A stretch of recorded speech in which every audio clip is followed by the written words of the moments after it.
Got the video going live. Let's just wait for a few of you guys to come on.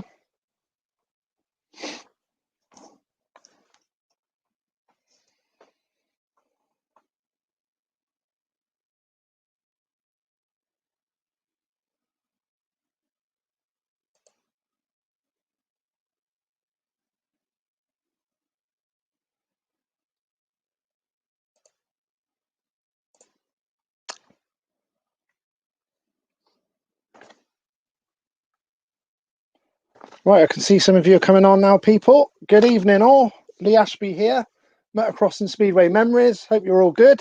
Hope you've had a good day. Before I get into it, I'm just going to do my thank yous first. Before I introduce my guest, big thanks for the support to Simon Pardo of White Eagle Finance. They give quality financial advice for pensions, mortgages, investments, and protection. Check his website at www.whiteeaglefinance.co.uk.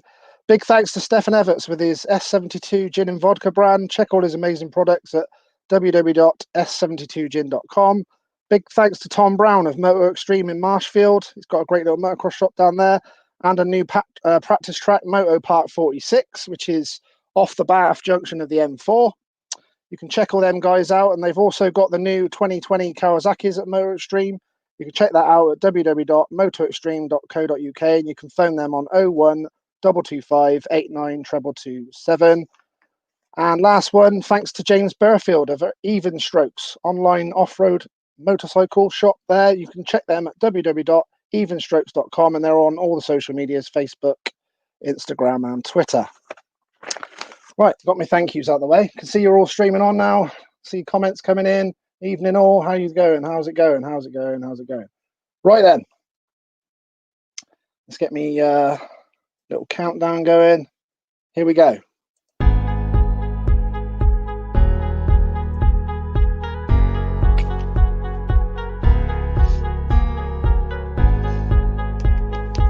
Right then, people, I've got a brilliant motocross guest for you this evening.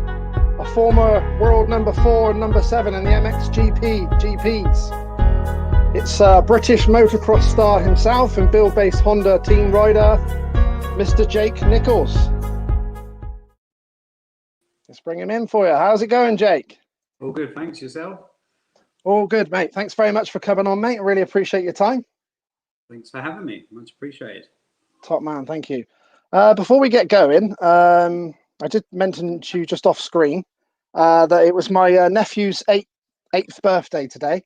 His name's Michael Ashby. He's going to be watching apparently with my brother. So if you could give Michael Ashby a 8th happy birthday today, he'd be really chuffed for that. Happy birthday, Michael. Brilliant, mate. Thanks very much. He did ruin me a little bit because he got me to get 13,500 V-Bucks for his fortnight. So it was a bit of a 65 quid job. Ow. He's happy, yeah, exactly that. But he's happy as Larry, so we'll let him get away with it. Thanks for doing that, anyway, mate. Right then, yeah, exactly that. Right, I'll just get one of my questions in quickly. I can see people already putting questions in. Thanks for coming in, everyone. Already got 100 online already, so you must be interested in Jake. Right. Yeah, depends what he says. Right, mate. How did you get into motocross, Jake? And what was your earliest memory of the sport? And what bike did you first have as well? My dad raced quads when I was, before I was born. He was always racing quads, and yep. Always had pit bikes, to be fair, before they were cool. I guess he had XR100s and Honda Cubs, and was always flying around the garden. And him and his mate used to have a cub each, and they'd my dad would put me on the front of his, and his friend would put his lad who was the same age as me, James Cottrell, he'd put on the front of his one, and we used to go over the local park and stuff, and kind of that was just me fixed, to be fair. And he tried to put me on a quad, and I just kept putting my foot out to go around turns, and so I think at the age of, I think it was for my 3rd birthday, I got a QR50, and just never looked back, to be fair. That was it, and I was not interested in anything else for the rest of my life, pretty much. You've got to be good, mate. So some good memories of all that then.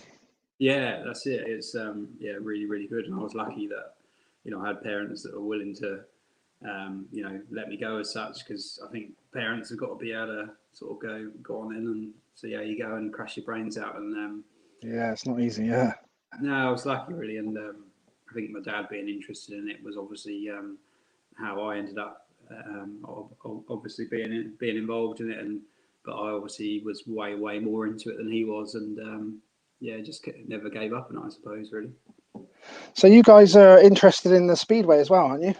That's it, yeah. So my dad's been into speedway all his life. He went to Vauxhall Stadium with his uncle Ray, I believe, from the age of like 3.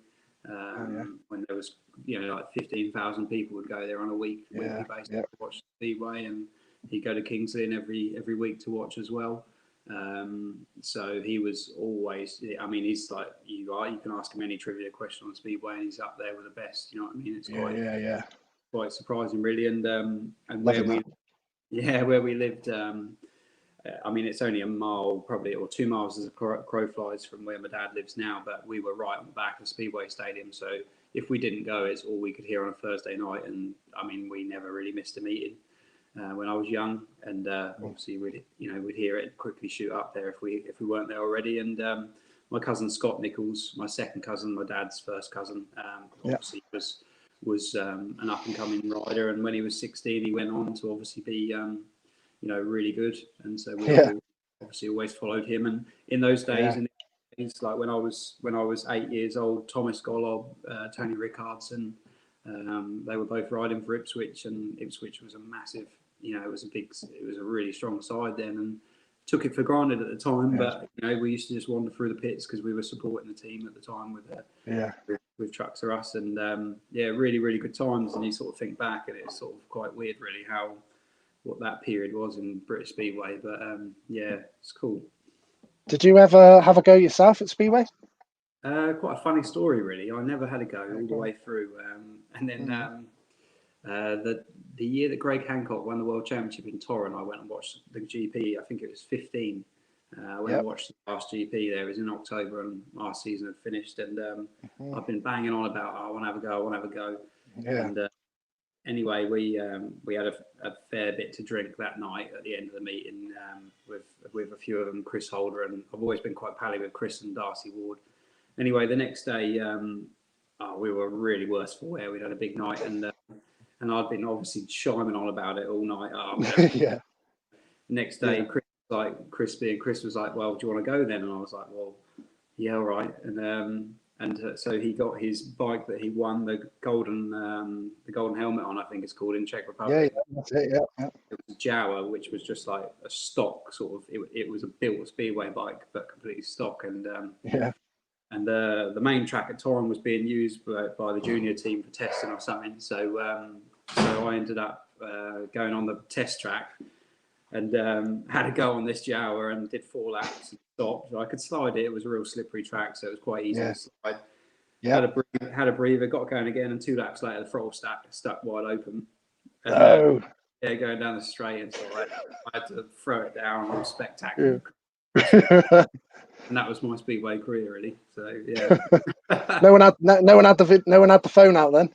No, it was a bit. I don't know. I think I was with Rowan Tungate, Chris Holder, Holder's mechanic, and I think we were all too worse for wear to have the phones out. To be fair, it was one of them. But I dare say if it was now, we probably would. But no, it was a shame because it would have been hilarious to watch because I went sliding down the track. So that's a classic.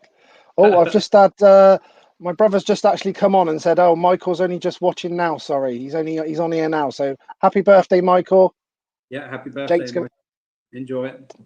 Top man. Thanks, Jake. Thanks for that. So hopefully you got that, James. Hopefully Michael's heard that. Happy 8th birthday. All the best. Right then. Who's just got me a question in there that I just saw? Hiya, Jake, from Davee Sizuki. Hiya, Jake. What's your goal for next year? Goal is to win the British Motocross Championship and the Nationals Championship as well. That's it.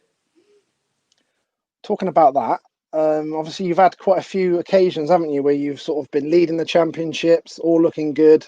I specifically remember the one where you were injured was 1 round to go. Yeah, 2008. Absolute killer. Yeah, it was a tough one to swallow. And then someone's just got to literally turn up. Wasn't it Bob chef that yeah, he literally had. just had to turn up pretty much? Yeah, he had to. I still had a 30. What did I have? Yeah, if it was 30 or 37-point lead. So yeah. he Oh, had. so he still had to get decent. Yeah. Yeah, he had to, but people had sort of dropped out as well at the last round. Like I think Banks Brown and a couple of others had dropped out, so it was a bit of a. Not good now. Yeah, I went there and he literally just rode round and got third overall, and I was just, yeah, that was it, done. Not good, mate. Not good. You definitely you deserve a British Championship, or you could have had a few, couldn't you? Yeah, I think that one's probably. I mean, realistically, if I look back, Yeah. that's the only one that I really, I should have really won. I've been second a number of times, but Yeah. when I was second, I was the second best, being honest. Whereas like that year, I was definitely the best rider. Bang on it, yeah. All the year. So, but that's how it goes, isn't it? Everything happens for a reason. But it's that one's the only one that I struggle to deal. Let that one go a little bit, yeah, for a while. I think it'll happen, mate. You'll do it. Yeah, keep working at it. 100%. I've got Chris Askew. He's put, didn't you win a grass track meeting a few years ago? I had to go at grass track, but Did you? I got beaten by. I can't believe I can't remember his name. The man, he owns Poltech, which do a speedway academy in Kings Lynn. That's really embarrassing. Oh. But he, it was quite funny. I kept whole shot in the race, but it was so grippy, and I was struggling to commit to back it into the turn. So I was diving in tight and going out wide, and he kept doing the speed. He was actually sliding it hard into the turn and squaring me up. He beat me on the last turn of the last race. That was good. Good laugh. That's classic. Got quite a few have already asked me already. Any plans on MXGP? No, never again. No, I don't have the time, and that's the only real reason why not. I mean, I'm strongly involved in the family business and GPs. I had this conversation following Paul Land's interview this week. You'd have probably seen that. He was sort of talking fairly strongly about the situation and the mess really that the GPs are in. And said to it was actually someone in our office. I said, we're all doing like 12-hour days in the office at the minute, and I'd rather do 12 hours a day, 6 days a week, even it's 5 really. But for the rest of my life, do Grand Prix again. That is such hard work, and what those boys are doing is so underestimated as to the graft involved, the travelling. I wouldn't do it again. I enjoyed it the whole period that I did, but no, not for me now. The travelling especially, it's so hard. So fair play to them boys, but no. I mean, if there was a British Grand Prix, I wanted to do it this year, but I couldn't enter. I'd love to do a one-off again, definitely, but not a series, never. I've also, someone's put it was Eddie Barlz. Yes, that's it. Yeah, there you go. Stuart Hare. That's it. Yeah, Dewey. Yeah, that's it. Eddie Barlz. Yeah, he smoked me. It was mega. I was good at the game. Hammered me. I couldn't slide it into the turn, and he was flat out. Brilliant. That's what's good about these lives. That you get people coming up giving you your answers we're looking for as well. That's decent for that. Barlz Barley's put Eastern Centre Championship next season. About time your name is on that trophy. I actually lost the Eastern Centre Championship the same year as I lost the British Championship, to be fair. I'd missed a round, I think, throughout the year, but I'd just been doing them for a bit of fun. But where I broke my leg, I got a load of stick off people because I was doing an Eastern Centre meeting the week before the last British. But to me, I just like racing. So whether it's enjoying yourself, whether it's an Eastern Centre or a British Championship, I like the track. I'm going to go and race there, and so, but a few people sort of said, "Oh, it's stupid. What were you doing?" and all that. But I said I'd have gone up the road and gone practicing with a load of Herberts that don't even have So you'd have done something anyway, So but no, if I could do the Eastern Centre again, I always will. I love the local meetings. It's brilliant. That's brilliant. I've got Nathan Pritchard. It's just put, if I posted one of my GP jerseys up, would you sign it for me, please? Of course I would. Yeah, no problem at all. 100%. Top man. There you go. Look, Nathan. That's that sorted. James Stanton's put, who was your best teammate and most respected rival? It's a good question. I think it's a juggle between Roman Federer and Glenn Coldenoff. Okay. Both of them got under my skin so badly at the time because they were so good. Yeah. Yeah. They were both a year younger than me, and they were like I was sort of always the favourite in the team at the time, and they were the underdog. And Yeah. I'm not very good at practicing. I've never been, you know, some people go to a practice track and you know, go like hell, whereas I would always be Yeah. a bit off, and then I'm a better racer than a practicer. Yeah. And Yeah. those two in particular were so good at the practice track. Were they? So, you know, I'd be before the first Grand Prix. They both years they had me panicking. I was thinking, I'm miles off. And then Yeah. went to the first GP and or the first Dutch Championship actually, not the GP, and smoked them both. And I was like, oh, maybe I am all right then. But they used to irritate me every week. I'd be like, how are they going so quick? Pissing you off in practice doing that. What the hell's... But ultimately, now that I'm a bit more grown up and not so short-sighted, they did me the world. Yeah. I think I feel like I'm missing. Perhaps along those lines was Saudi as well. Saudi in what year was it? 2009 on a KTM. I think it was 2009 or 2010. He was like he'd come off Molson's and he was British champion. Yeah. And he was the 250 rider and I was below him, and he gave me such a target and I came on so much because I wanted to beat him so bad. And we had a bit of a collision at Spanish Grand Prix earlier on in the year, and I had a pop at him after the race because it was a bit dirty.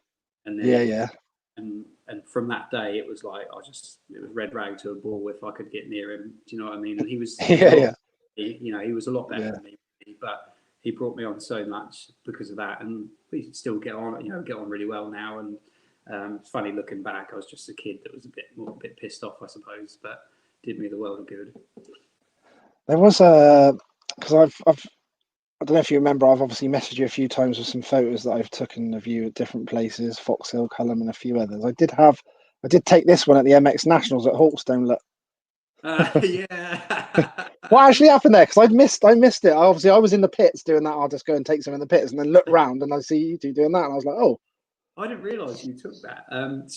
Sneaky, aren't I? So he was faster than me in that race, and he was behind me, and I'd won the first race, and to be honest, you did really well. Yeah, played. I sort of didn't have a lot left in the tank after about halfway in the second race. And I was riding really defensively, and he came down the inside of me coming into the finish turn, and revved it like to try and scare me. Panic rev, I knew exactly what he was doing, so I braked, and he came flying down the inside of me and had the line. So I squared it up, and then the next turn, because our lines had sort of got swooped across, so I squared him up, and then just did exactly the same in the next turn, but with a bit of an elbow as well. And just did exactly the same basically, but probably perhaps a bit more aggressive. And then after the race, he was pointing at me and stuff, and I get real. I'm not a stressy person, but I get real revved up in the racing. I love it. And I told him where to go, and then he rode off. So I thought I better go and have a final word. And he was like, he was saying how it was dangerous and all that, and you can imagine what I was saying back. It's good fun, really. It makes it interesting, doesn't it? Yeah, of course it does, mate. Yeah, did it get left on good terms in the end, or did it just get left? Oh, right, okay. I wasn't that close, but I could see what was going on. No, we didn't go further than that, but I've never spoken to him since. But I think he's a good old, he's sound, really. Good rider, good rider. He's a good rider, and he's not a dangerous rider. So it's just, I laugh about it when I'd still shake his hand or whatever. But at the time, you get revved up. But I'm sure it will happen again, probably. So yeah, I'm sure it will, mate. Sure it will. It's all part and parcel, isn't it? Yeah, makes it entertaining, doesn't it?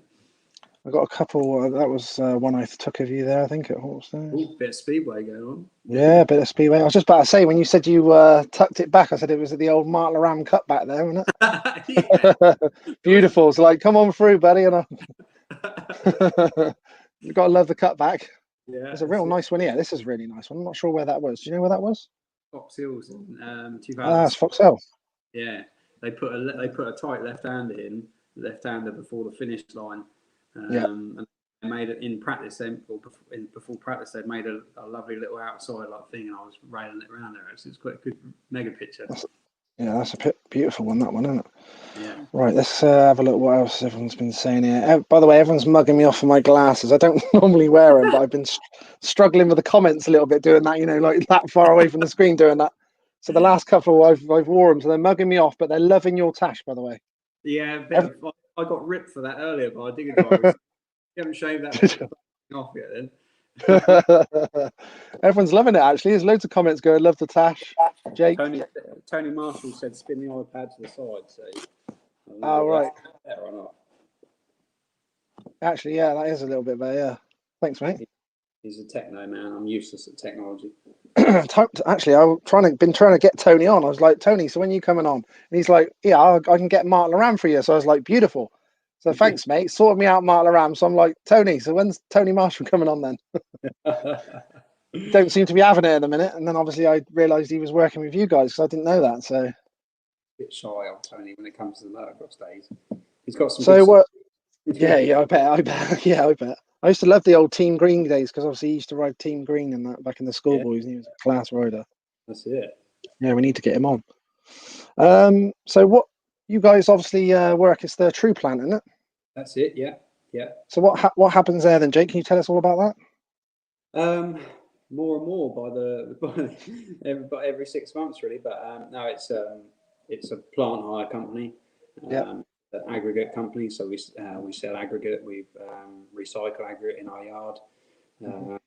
We rent out machines, excavators, telehandlers, crushers, screeners, with drivers or without. We rent out vehicles, lorries, vans, trucks, and we do demolition as well. We have a demolition company. Recently, I've sort of started up an earthworks company as well, so we'll do contracting. So we come in and dig a reservoir or move a load of muck off a site for customers. And I'm sure I'm missing other bits and pieces, but there's all sorts. What's your involvement then, Jake? So it's you and your dad, is it? So Dad's obviously the top bollocks in his words. Yeah, guy in it.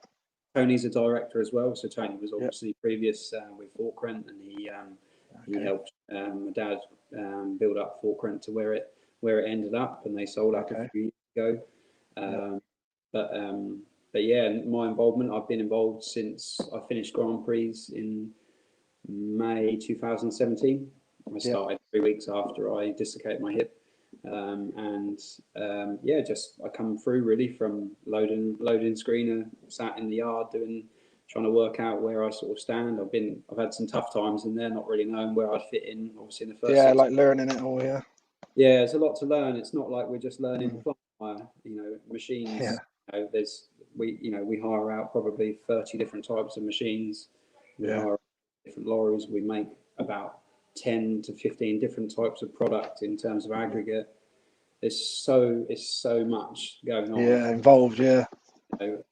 So there's so much, and I'm still learning so much every day. But my title, if you like, is operations. But I mainly run the plant side of things with the operators. We have about 75 to 80 operators on machines at one time. Bloody hell. They'll come through myself, and then obviously the earthwork side is something I started with a colleague about 2 months ago now. So there's a lot of organisation going on. Yeah, loads of it. It's quite scary, to be fair. Day to day, there's so much going on. We're quite light on the ground in terms of office staff. So it's a big. I mean, we employ about 140 people now. Big operation, and very much very much like a family business. It's between Dad, Tony, and I, and it's nice. Director. We make all the calls, so there's a lot going on in our heads 24/7, really. Yeah, enjoying it? Yeah, I do. I really enjoy it. I said I had a funny stage, sort of 6 months into it, where I didn't really know where I fitted and all the rest of it. Yeah, please. Like now, I'm really I get a proper kick out of it. To be honest with you, really do. Never thought I did, but yeah. That's good that you're enjoying it then. I'm actually a driver digger myself for a living, actually. Yeah. Yeah. Oh, fair play. What do you Yeah, drive? I've actually. What machine are you on at the minute? Well, I've got like the ticket for under and over 10 ton. Oh, right. Fair play. Mm. Don't, Looking don't to grade some tracks. Yeah. Yeah, so yeah, I've been doing that for quite a while now. Basically, just because I got a crap back from the motocross days and had an operation and stuff, so I need to be in that to be all right, Yeah, to be of use, you know. yeah. Oh, you Yeah, can earn a so good living now on the machine, though. To be fair, so yeah, it's decent. Yeah, it is decent. All right, thanks for letting us know about that. So, if anyone wants to, is that you said there's hiring going on and all that as well, hiring machines? What do they need to do yeah, then if they want to get in contact with you guys? to look on their website Mhm. or for the email or contact me direct on Instagram or whatever. But yeah, we hire out diggers with drivers, self-drive, Yep. we sell aggregate for driveways or whatever you like. Yeah. There's a lot going on. Demolition, like I said, van hires, van sales, digger sales, all sorts. So yeah. I've seen all your sort of like your social media of it, and that looks very nice. The old machines. I'm probably boring everyone to death with all that at the minute, but that's all I've got going on. So No, that's good, mate. That's good. We got to get that in there as well. Right, got Kevin Smith on YouTube. He's put, "Hi Jake, do you prefer to ride a 4-stroke or a 2-stroke?" four-stroke. Aiden, age 9. Yeah, Bless him. yeah, I prefer four-stroke because, Yeah. being totally honest with you, I was Mhm. put on at the age of 13. I started riding a 250 four-stroke, Mhm. and yeah, they're so much better. They're so much faster. Mm. I get on a. Don't get me wrong, like a 500 two-stroke, I absolutely love, but they're still so much slower than what we race now, and it's mad to see. Yeah. I've got a really, really mint 99 CR500 that's done nothing. Like it's literally just Have had you? the original piston Mark Eastwood took out, but he didn't really need to, but just refreshed it all. Yeah. And honestly, they're so much slower than one of our race bikes. It's mad. People think that 500s are animals, and don't get me wrong, like around Yeah. a hard pack track or something, Yeah. but we don't race Where it on that. hooks up. No, exactly. Yeah. But yeah, so always kind of I love get. I've got a CR 250, a 1996 CR 250. Yeah. I might have a KTM 125 as well, tucked away in the shed. Yeah. Love a 125. Yeah, CR 500. Got an old Mm. cross country bike as well, two strokes. I love them. I do love riding them, but Mm. yeah, four strokes are I do enjoy. They're just so good now. It's ridiculous. So. They're pretty good. Like just pretty much if you bought a brand new one standard, they're like pretty amazing straight away. They're unreal. Mm. Our race bikes aren't even that far off them. There's so, Yeah. and we only change. If I was running myself, you wouldn't have to do a lot to get them to the point where you can win a British Championship one. That's for sure. It's nice. Yeah, it's nice. I sort of finished just before the 4-strokes come in, so I didn't really get to that. But there's no name on this one, but someone's put, "When you come in Evo racing, mate?" To be fair, it's a good question, and I follow the Yeah. Facebook. I've done it for about 2 years now. Like Yeah. what's it called? Like the track with like Ford. Is it Ford and all that? That Yeah. race. Yeah. Ford, yeah, my way. Yeah, down Wiltshire way. Yeah. What's that series called? I followed that on Facebook, and I always Is it UK Evo Series something? yeah. Yeah. That's it, yeah. Really wanted to come and do one of them for about 2 years now, because I've got It's good. a couple of mates who have got 250 or 300 two-stroke modern bikes, and I sort of Yeah. the modern class as well, isn't there? Is that right? Yeah. They do. Yeah. I watched. There's like I watched one recently, and there was like Churchy, Lewis Trickett. There's like loads of the guys are down there. No, I'd love to go and do one. It'd be Mm. it would be good. I just like to be honest with you. What attracts me more than anything is those tracks. Yeah. I really like the old school Yeah. type. Exactly. Yeah. Not to be honest with you, it's probably the wrong answer, but it's not so much the two-stroke thing which attracts me to those. Yeah. It's the track, so yeah, that makes sense. Yeah. So definitely, it won't. Yeah, watch this space for that one if we can get a chance. Yeah, definitely. Yeah, I see that Ford looks good. I haven't actually been there myself, but that Ford does look really good. I've seen some videos of it, and I went to Wickwar a couple of times. It's in Gloucester. That was really good. Yeah, helmet cams, both of them. Those tracks, they look brilliant. Because even like I think Graham Irwin turned up and rode. On the other way, And with Booker and that lot. yeah, that's it. Yeah, and there was who else was it? Neil Hudson was riding as well. Oh, Yeah, it was all going on that day. I was like, hello. Right, we've got here. We put Luke Barker. He's put first time I met Jake was watching the Tour de France in Weatherfield when he done his finger. Top bloke. I remember that. I remember him well. Blonde haired chap. Yeah, I literally had a cage put on my finger about 4 or 5 days before. Yeah, I remember that well. Oh, was it? Bloody hell. He's a sidecar man, I think. I'm sure his dad or he raced sidecars or something like that. Oh, right, okay. Weird memory. Yeah. Have you ever thought about? Quite a few people kept asking a load of the speeder riders that as well. Would you? Did you ever had a go on the sidecars or fancied it? Yeah, I rode. Did you? I rode. So Jackie Martins, when I rode for him. Oh yeah, Jackie Martins. Yeah. Yeah, every year he'd have like a sponsor day. So about 2 weeks after the last race we did, he'd invite. They had a shitload of sponsors. Done it. And there would be about 200 sponsors there, and so like Wilvo, who obviously is now a massive. He was the main. He sponsored Casper Stupulus and Etienne Bax, the world champion. Yeah. And they were there with their bike, and then there was a couple of other privateers, and I said, oh yeah, I'll have a go. And to be fair, really hungover because it was we all had a big drink the night before, or whatever, and I had to go in the chair, and I'd never ever forget.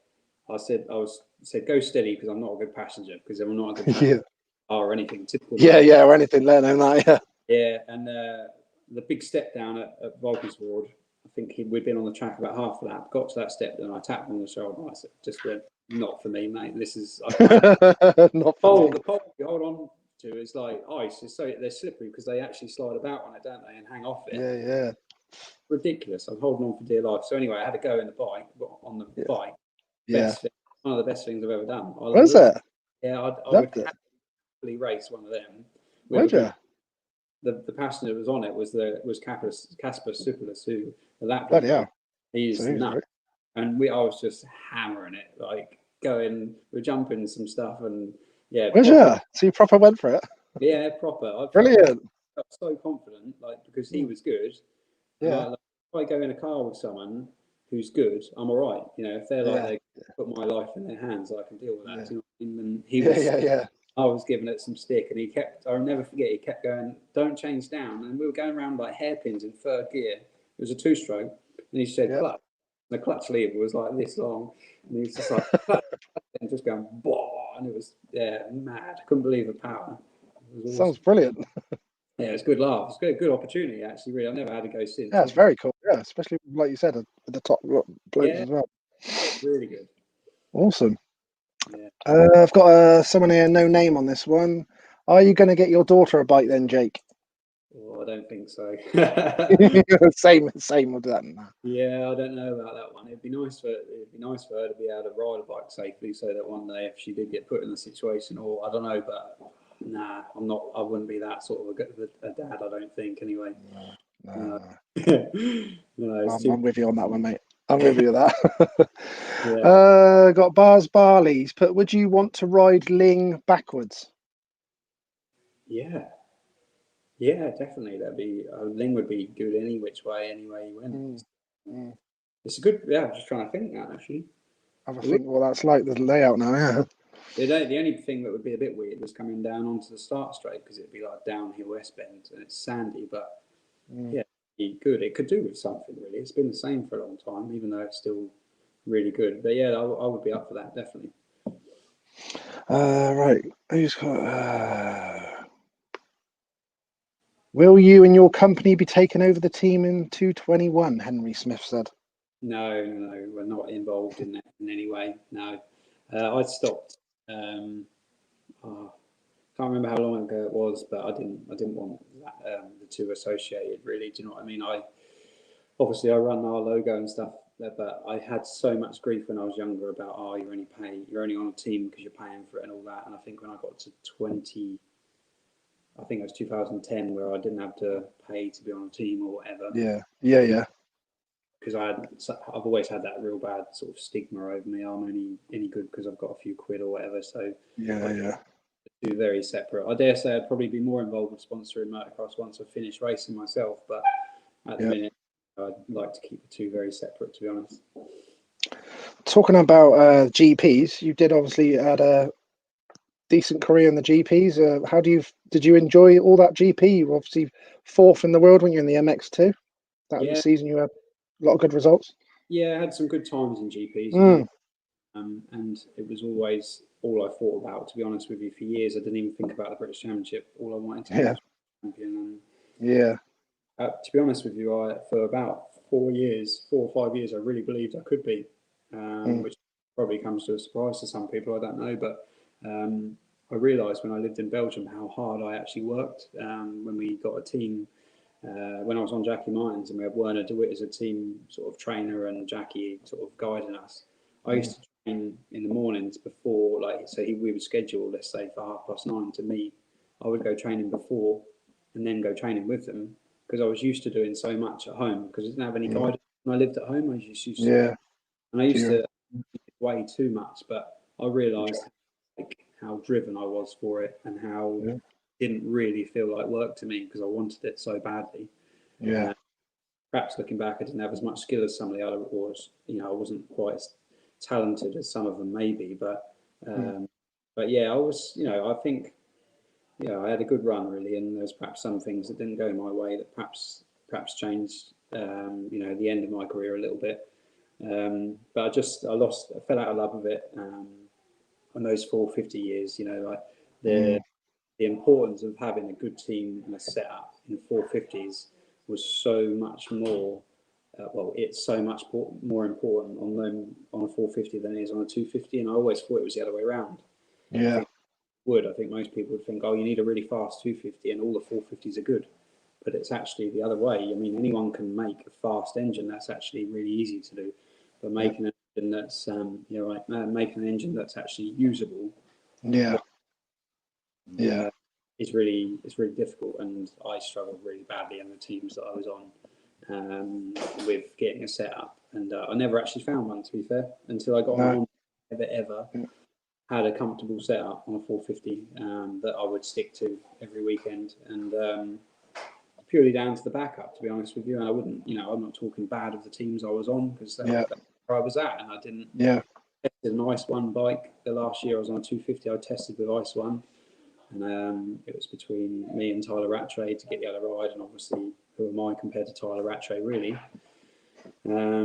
But the next year I did beat him a few times on privateer 450. But yeah, that could have changed things, or the outcome massively. But it is what it is. But yeah, that was a tough end to that, and I fell out of love with it badly because of it. Do you know what I mean? Yeah. So you're comfortable on the Honda then? It's going. You're enjoying that? Yeah, I loved it. I got on the Honda 450 the end of 2017. Straight away, I liked it. Felt a bit uncomfortable. I think the trouble was in the Grand Prix. I was riding a KTM, and we were supported by WP suspension, and they were very much, here's a setup that works for Caroli. You'll be all right. Right, was it? And it's still like that. I think a little bit now, but I was like, well, I don't like it. And Erlings is saying that, don't like it. Well, there's something wrong with you, basically, is how it was. And I just... Was it? And I was, we're all different. Everyone's different. Yeah, of course you are, yeah, 100%. But don't get me wrong, they ride better than me, and they've got a better technique than me. But it doesn't mean to say I can copy it and do it, does it? No, of course it don't, no. And so when I got on Honda, all of a sudden I had Mark Eastwood doing my suspension, and who was probably someone I could talk to a lot easier. He was a bit of a pal anyway, but he rides, knows, you can see what I want when I'm riding it. And I think that helped massively, as well as the Honda being a very well suited bike to my style, I think. So straight away my enjoyment level went through the roof, and I think that was proved in 2018 really. So you're back, you'll stay on the same team for next year? Yeah, it's not really official yet. I don't really know why they haven't said it, but yeah, I am staying with them for next year, which I'm pleased about. I wasn't sure how it would go really, because obviously, this year was weird. I had a good year. I didn't do that well. I won obviously the first race, then I had a bit of a wobble really, and didn't really excel that much after that really, for various reasons. And so I wasn't sure how it would be, and but I've ended up with a nice deal for next year again, and a good opportunity really to work with the same team. And I think it's definitely in my eyes the best team in the British Championship. Yeah. Part of it, and I'm there for the same reason I've been there since I started with them, is to win the British Championship really, and there's no other reason I wouldn't do it otherwise. I've got no reason to race, apart from obviously I enjoy it so much, but no reason to be there otherwise other than to go there in the British Championship. Yeah, you had a few little niggles, didn't you, this year during the MX Nationals? Yeah. Weird one really. Landrake, I love Landrake, but I just struggled so much that day, and I think I had a really tough week, and I didn't get to ride all week, so I had to ride on Saturday. I rode a mate's bike on Saturday just to try and feel the track out, which was just probably a good idea, but really, really bad day. I didn't like what they did with the track, but whatever, same for everyone. And then I was really determined for Cusses. I never particularly got on well with Cusses, but I went practicing there, put a lot of effort into that, and was riding well in the first race. And about halfway, I just had a weird crash and bent my thumb back quite badly. Yeah.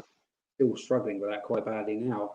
It wrong. And to be honest with you, that just snowballed from there. I struggled in the second race, and then we only had one round left after that, and that was that. And it was a very physical track, and I hadn't rode for 3.5 weeks. Blah blah blah blah blah, and then next week it's over, and you get evaluated on all those 4 races, don't you? So funny old season, really, but I guess it was weird for everyone, wasn't it? Because obviously it doesn't seem much of something saying you've hurt your thumb, but obviously it's very very sort of annoying niggling thing, plus obviously a grip thing and all sorts. I think we've all had a football. Yeah.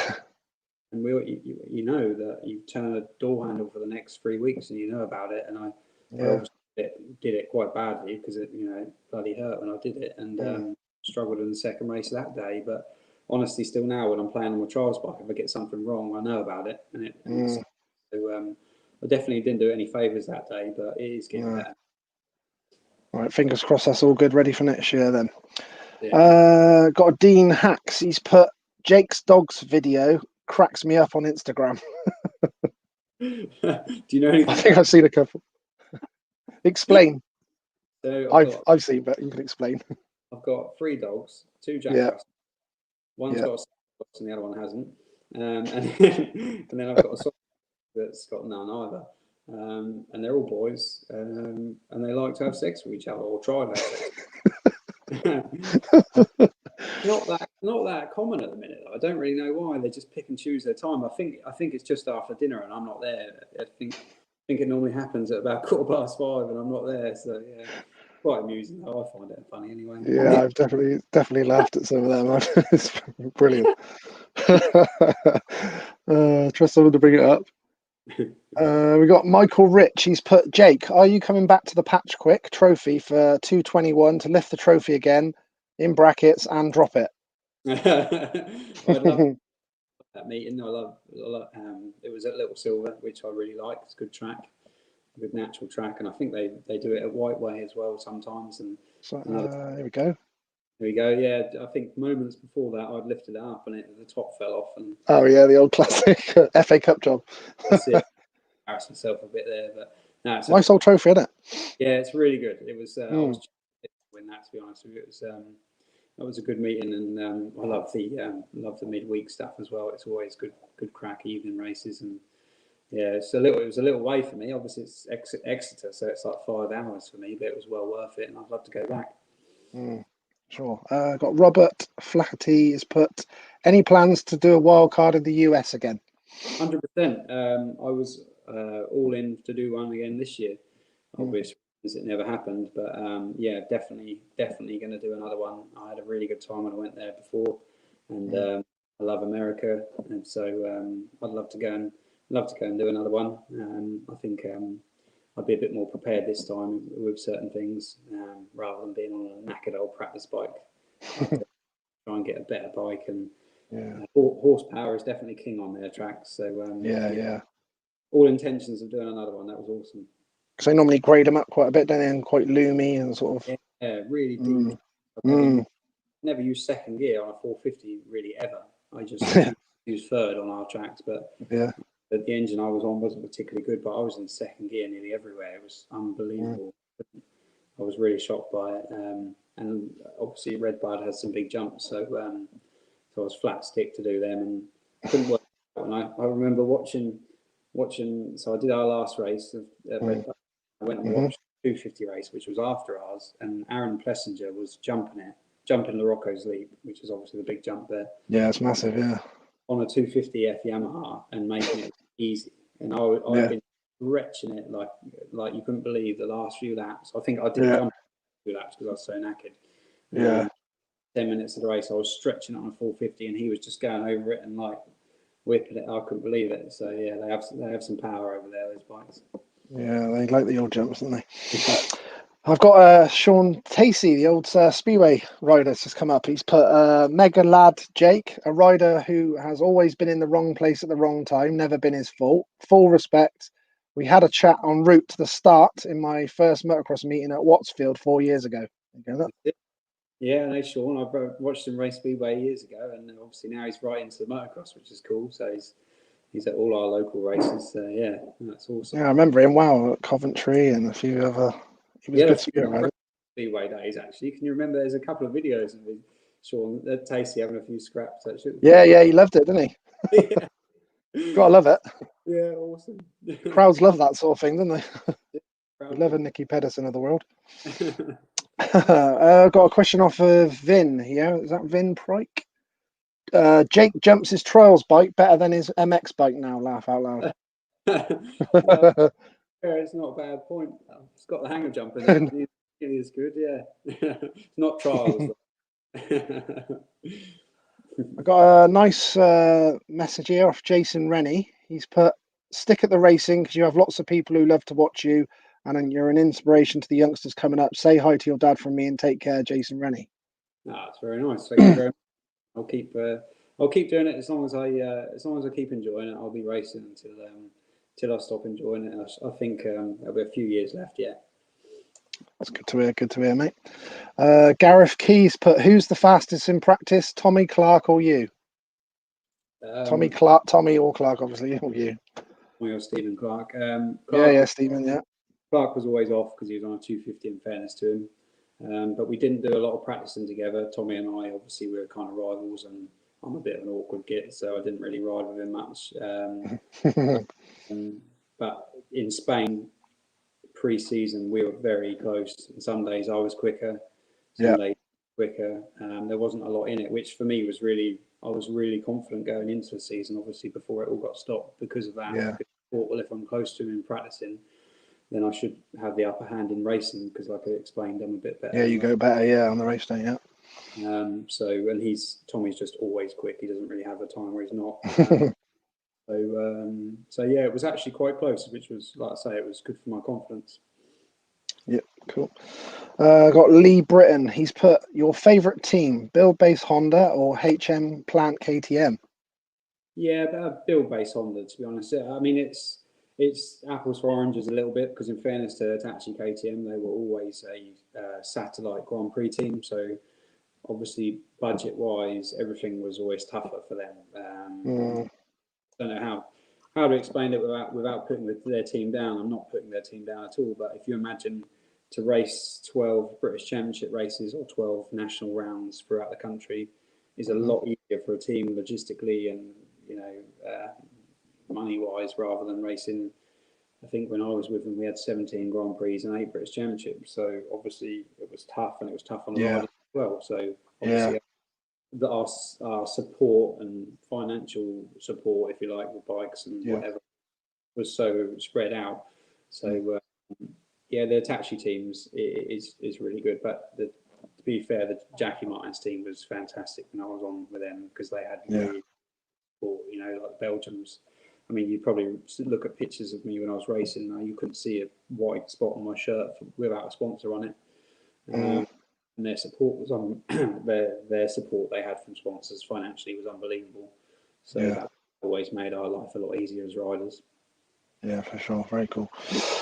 Mark Southam's put, hi Jake, out of all the bikes and Plant and your dad's cars, what's your favourite vehicle? My Y-Reg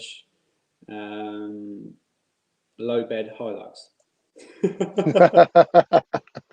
which I drive down. Rolls Royce. That's brilliant. I love it. Round roundabouts after the rain. Yeah, I like that. I like that. Oh, brilliant.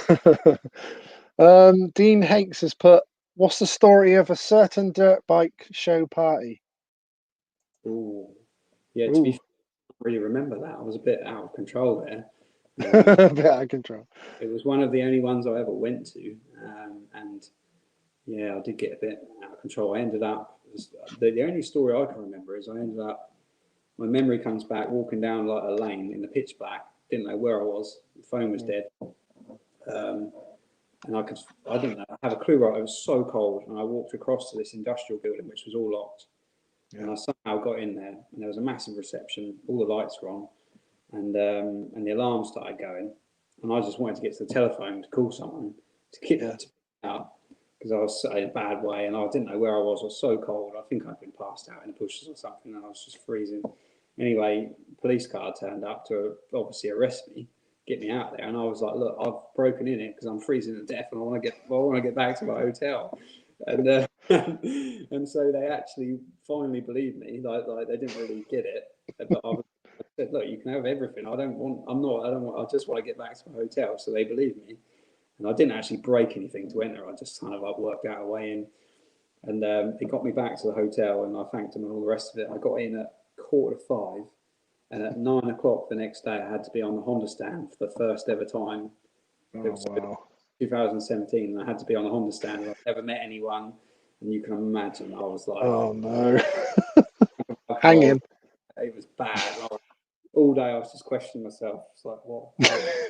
Yeah, what? Yeah, I was in a proper state. Oh dear, a bit of a long day then, mate. Yeah, that was a long one, that's for sure. Yeah. That's a brilliant story. Got Ben Piggin. He's put, how did you and your dad get involved in running the Fort Rent team in the GPs with Darcy and Chris? Let's try his glasses again.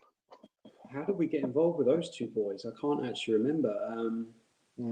It was through Gary Havelock, who was... Oh yeah, I've had him on, yeah. Yeah, he was supporting Paul at the time, and obviously they're both riding for Paul. Yeah. I think that was it, but my dad would be able to tell you. I actually can't remember how we got involved with them, but immediately we liked the pair of them. You know, you couldn't really be off two of them. The pair of them. Yeah. Good laugh. So yeah, that was kind of how it ended up, and then they obviously did their own thing kind of together. So it was sort of almost like a bit of a team where they had a bit of budget between them, and yeah, they were good times actually. Really good to watch. Brilliant. Dan Merrifield's put, hi Jake, have you tested the 221 Honda CRF 450 yet? And what's your thoughts on it? And there's no British GP next season also. Good luck for next season as well. Yeah, I haven't tested it yet. So when at the end of the season, Honda gave the opportunity to one British Championship or British rider to go and test it, and obviously the team chose Tommy because he had won the championship, which is totally thing to do. He went and tested it, and I haven't actually heard from him how he got on, but I've obviously read and watched the videos, and sounds like it's really good. I think our team got their first two this week, and so they're testing them and doing development and whatever on them. And I think we're probably going to start riding on them mid-December. I think we're all sort of like staying away from the bike a little bit at the minute because our season kind of was. We did so much riding. We started in last December and rode pretty much. We had 6 weeks off when the first lockdown kind of started, and then we rode March through. So it suits me at the minute anyway for obvious reasons outside of that. So but yeah, really, I can't wait to ride it. I mean, it looks brilliant, and yeah, I only heard good things, so can't wait really. Yeah, shame Grand Prix as well. Sorry, yeah, that's a bit confused by that. I don't really know why. I had a brief look at the calendar last night. I can only imagine that it's got to be down to financial reasons. Obviously, Steve Dixon puts a lot on the line every year to run the event, and for reasons, people are going to find it harder to support him sponsor-wise. And I mean, at the end of the day, it doesn't matter who he is and how much money he's got. He can't run an event without support and sponsors. So it's a great shame, but I can't. You know, part of me isn't surprised with the current situation. and it will come back 100%. It will come back. We've got motocross is massive in England, so we'll have another GP in a couple of years, I should say. Yeah, everyone was in my Motocross and Spear Memories Facebook group, and I sort of put up a post with the calendar on, and literally everyone was out on it straight away. Not happy at all. Obviously, the lack of British GP. It is a shame, but I think people do need to remember that obviously Dixon puts his balls on the line every year to do the event. He's completely reliant on people to support the event, isn't he, in terms of sponsors, as well as a crowd and whatever else. And I mean, we don't know what's going to happen next year yet, either, do we? And I'm 90% sure that it will be back to normal by the start of the year, but there's nothing to say that it might, it might not. Yeah, it's a difficult one, isn't it, on planning and things, but we can only do what they allow, I suppose. No name on this one, but it's what do you do for fitness training for motocross in the winter? A lot of running, mainly because it takes the least amount of time out of my day.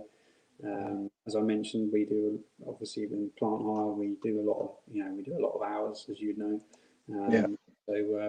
So it's difficult, and obviously with daylight at the minute. So I run to work 3 days a week, which is 10k, and then I've got a ski erg at work, so I sometimes do that on a break or whatever. And then I do a lot of yoga, and then a bit of gym work as well. Is that good for the old stretching and all that sort of thing, the old yoga? Yeah, good for stretching, but to be honest, it's good for injuries. It's really, really good for injuries. All right, okay. I've obviously had my fair share, as most motocross riders have, and noticed recently with all this crap, I haven't been able to do my classes. So I do a class on Wednesday night, and then a private one-on-one on Mondays. And on Wednesdays, obviously the class has stopped, so I've really struggled actually. I've actually, the first time I've actually felt some old injuries come back and haunt me a little bit. Interesting. I didn't know that. Oh, I've got Mr. Jeff Perrett's come on.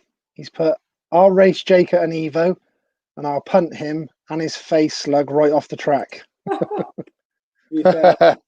reckon we're going to have a good battle with Jeff on an Evo track. He's a bit of a two-stroke man, isn't he? Yeah, exactly that. Yeah, he likes the two strokes. Yeah. Someone punted the hair off his head a few years ago. Yeah.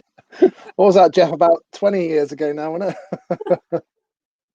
Oh, great character, old Jeff, isn't he? Yeah, he's a good old boy, proper. Yeah, he is great. Jason Condon's put ruts at Landrake. Question mark. Question mark. There was a lot of them. Too many for me, that's for sure. Yeah. Give me a berm anytime over a rut. Yeah. No name on this one. Was put any training days. I can't, to be honest. I just don't have the time. It's not that I don't want to, but I really, really don't have the time. Obviously, I've got a little young girl at home, and I don't get to see her anywhere near enough because I still play on my child's bikes and that the weekend. And so I just don't. Any time out of work is used very, very, sharply in terms of training or riding. So I just maybe one day when I slow up with the racing, then I'll obviously do a bit, but it's not any other reason. I just don't have the time. Fair enough. I've got a YouTube, someone called Joldin. I'll put it up on the screen. Does Jake remember punching Mattis Caro at the end of the race in Latvia 2010? And was there any repercussions after that? Remember what, from him or the FIM? Yeah, I constantly try. Well, I say constantly. I've tried a few times to find it on YouTube because the story goes is we actually both had helmet cameras on as well. Yeah. So in those days, it was 2000. Yeah. There was live cameras, wasn't there? Can you remember? Yeah. Yeah, I remember that. Yeah. Live helmet cameras, and they had little roll-off systems. They were awesome, well ahead of their time. Yeah. Aerial on the back of a lid and all that. And anyway, we both had them on at the same time. Brilliant. I had a turn crash, and I was coming through the pack, and I'd caught Mattis up. I think we were battling for like 10th and 11th, and Roxon and Hurlings were lapping us at the same time. We'd come over a jump, and I'd seen the blue flag going, and I've always been real conscious of that because, to be honest, I don't get blue flag that often, and I was always like the person screaming at them to get out of the way. Yeah, sir. Most of the time, and anyway. So, and Caro just came flying past me, when we kind of moved out of the way, even though, and he held them up really badly. And anyway, I went to go back past him, and he slammed me into the bank real hard. And Max was always quite a hard racer, and we ended up getting on fine, but at this time we didn't. And anyway, after the race, he gave me a thumbs up, and I'll give him one of them. No, I didn't. I gave him one of them actually. Wanker sign. He sort of like looked across at me and gave me a thumbs up, and I looked around and just went like that across to him and just wrote. And he was behind me, and his camera was live, and he went like that and like screamed at me and got real close to me. And as we went off the track, I like looked at him and in shock, I just couldn't believe it because he'd stuffed me, and I was like, yeah. You what like that? And he was going like that, so I just went straight into his goggles. Did you actually see it on the camera as well? Proper, yeah. Honestly, oh, it's brilliant. My parents was at home, and my phone was blowing up when I got off the track. And I bet, yeah. Slogged him through the goggles, got him a good one, and he sort of like slipped back off the bike, and then all the Latvians were getting involved, and I was just like, that was probably not a great idea in Latvia. Yeah, exactly. Yeah, could have been a better place than that, Jake. Yeah, but we got hauled in. The next GP was Sweden. And we got pulled in front of Davee Nicholls, who was the race director, and they showed us the videos and got us to apologise and shake hands, and it was quite fun. Actually, because when I advertised that I was doing this with you now, I remember there's a chap, I don't know if it was the same chap, I don't know if it was him that did it, but he come on and he said, I've been trying to find, do you remember the Jake Nicholls thing? And I said, yeah, I did hear about it. So we've been like both trying to find it on YouTube the whole time, cannot find it. It was on there, honestly. Was it? Like, I wonder what it's on. Like my claim to fame of that year. I'd show people it, like, and we'd sort of chuckle away, and it's gone. Yeah. Where it's gone. It's so annoying. Love to see that. Love to see that. It was live on the coverage. Like for no apparent reason, they went on his camera, and he hadn't got a good result. You know, he was like 11th or whatever, and they were on his camera, and then like Malin was like, oh, I don't know what's going on here. Yeah. And then you see the old face. That's brilliant. I'd love to see that. I've got to try and find it at some point. Yeah. I'll let you know if I find it, and I'll send it to you if I find it. Please do, yeah. Yeah, we'll do. There's no name on this one. Someone's put Wakes or Blacksall. Is that Wakes Cone, is it, maybe? Wakes Cone all day long. I like Blacksall, but Blacksall's quite a small track. Blacksall's tough on a 450, to be honest with you. 450s an hour, obviously so powerful. And it makes Blacksall feel very small around there on one of them. 250F, it was awesome, and it still is awesome around there. But 450, it's a very small and tight track, and you actually don't change gear around that track. Literally do the whole lap in third gear. But Wakes Cones, Wakes Cone, you've only got to look at the history, with all due respect to Blacksall. The history of Wakes Cone, it was live on BBC TV all those years ago. Yeah, I remember, yeah. It's good. It's awesome, and it's for some reason locally it's tainted as a bit of a dangerous track because of sometimes when it's dry it can be a bit lethal. Yeah. Very much what time of the year it is. It can be pretty bad. But if it's prepped properly and a bit of effort put into there, you would struggle to beat it as an actual track goes. I'd love for us to have a British Championship there again. It's such a good track. One of the best still left in England, really, in terms of a natural track with some decent jumps, and really good. Yeah, I've read that. It was decent. I've got Nathan Jacobs. Hi, Jake. Me and Matt Coles helped you and jetted your 96 250 at Lyon for Eastern Evo's race last year. And to be fair, you saved for 4-stroke. Or your what was that? Your tickle, but man, you flew on the Super Evo 2-stroke. That was a funny day. So that I bought that. Yeah. The 96 CR 250 that I bought. Yeah. I bought in 2018, 3 weeks after I broke my leg. So I was in a bad. I broke my leg, and I just needed something to look at, or to just I couldn't move basically. I was really, really struggling. And anyway, this old boy brought it up from Oxford, I think, and it was mint. And looked at it, yeah, brilliant. Didn't touch it. Mark Eastwood came round once and rode at my track while I was still injured, and I just sat and watched him. And he started it up and said it sounds good. And anyway, from that point, what year was it? It was over a year later, in September 2019. I entered Ling as an all-comers meeting at Ling. Okay. Last year, and I noticed on there was an Evo class. And about 3 days before, I was like, oh, fuck it, I went to that as well for a laugh. Yeah. Get the CR out. And anyway, never rode it. It was so stupid, really. And I went out for practice and it detonated so bad, I couldn't even. I thought I'm just going to kill it. So I came in and Matt and they got it running sweet straight away. I've known Matt for years. Yeah. Yeah, they knew it. I don't know two strokes. I know nothing about jetting. Yeah. Tony talks to me about jetting, but I didn't grow up with it. Do you know what I mean? I was Yeah. When you're on 60, you don't take any interest, do you? No, of course you don't. You know, so and those boys got it running mega. Went out for the first, nearly whole shot it. Jason Morland beat me on his 500 KTM, and I sat behind him, and the back brake went after one lap, so I had no rear around Ling, so that was scary. Yeah, sketchy. Yeah. Well, I can't get beaten by Morland because he's like, I've known him for years, and you can't, I was like, I can't get beat by Morland. So, and honestly, I nearly killed myself passing him because I had no rear brake. And anyway, spent after that race, spent an hour trying to find someone who I could borrow a brake line off, and found some Jason Moretz, I think his name is. He had a crash. He lent me his rear brake line, and anyway, it was an awesome day actually. But then, what was it? Second race, the front brake started locking because the rubber had perished in the front brake and the front caliper.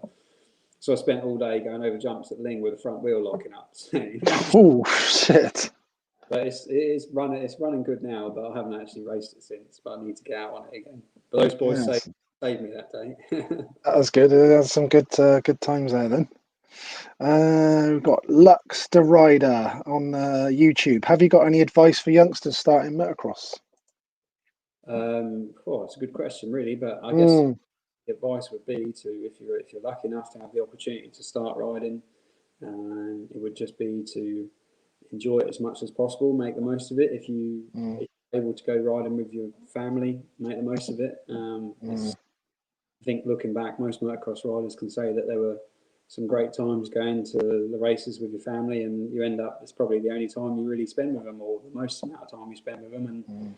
And just to try and enjoy it, I put too much pressure on myself as a kid and never really enjoyed the schoolboys that much because I was so besotted by being a world championship rider one day that I just never really enjoyed it until I got to an adult level. I always sort of just was so nervous and whatever, and I wish I'd have just enjoyed it a bit more and let my hair down a bit more with it. Do you know what I mean? Yeah, chilled out a bit. Yeah. So yeah, I think forget about what you look like, forget about what your bike looks like, all the rest of it. Just get out there and ride the wheels off it for as long as you can and enjoy it. Enjoy it. That's it. That's the main thing. Enjoying. Got a Facebook user here. There's no name on this one. What was your favourite local track growing up? Hockham was probably my favourite in Thetford. I went past there today, weirdly. Did you? Yeah, that was a bit of a hot spot. It's still they still race there now. Actually, Sean Tacey races there still. Do they? Norfolk Suffolk Club, yeah. Yeah. But that was probably my favourite. There in Mildenhall. Mildenhall was a hot spot when we were younger. From about 96 to 2000, that was always the place to be. So yeah, probably those two, and Ellsworth as well. Ellsworth was amazing, really. It was so lucky to race there before it got closed. Some awesome tracks, really, all local to where we are. That's very nice. I've got Ryan Childs. He's put, Jake Nicholls, can you bring some true kit down to Landrake? Give Justin Congdon and myself some tips. We can drive gear all day. And he's put, Justin is paying. Then Justin's laughing after. They've got an awesome track down there. They don't need to. Have they? Have they? Drake's awesome, and I think people got the wrong end of the stick a little bit with me when I sort of moaned about it being so and that. But it was just only because it was overwatered a little bit, and it just ended up being a little bit muddy and whatever else. But that is such a good track, and I hope they don't change it too much because it's got some real sort of old school values in it, and what a setting to have a track in. I think most track builders and most track owners would give their right arm to have a setting like that for a motocross track, and got some good dirt as well. Obviously, there's some flint in there. Again, that just adds character to the track. So yeah. A dozer would go well around there, to be fair. Yeah. I've got Lee Britton's put. So if you see that, Jake, can I get a signed Build Base Honda poster? I've just finished treatment for cancer, please. Yeah, of course, mate. Yeah, no problem at all. If you'll have to send us a private message on something, and I'll get that sorted out, and wish you all the best for your treatment. Right, top man, Jake. There you go, Lee. Mark Holding has put, get all this career stroke experience down for a book. You need to knock shit like Piers Morgan off the shelves. Look, I like writing, actually. I do a lot. Do you? I have a diary, and yeah, I'm a bit sad like that, but I don't know whether it'd be interesting enough or not. But that'd be cool as well. You could write down all your GP days and all your experiences and all that. You see, Rob Andrews, his book went well as well, didn't it? Yeah, I haven't read that actually. No, I've got it, but I haven't read it. Yeah, I should do. I should. Yeah, that's so good that he wrote a book, and I hope I've got a few more years of stories and stuff left before I just get writing anything. Hopefully, some more interesting, funny ones to come. Definitely, because I think we don't really get many of them books now. I see Thorpe. I did a live. It was my first ever live one a couple of weeks ago when I started the lives, and sort of got a bit of an exclusive there. Everyone was like, "Are you ever going to write a book?" And he was like, "Actually, yeah, I am." I am. I remember when he started that. Years ago he started that. Yeah, that'd be interesting. Yeah, it will.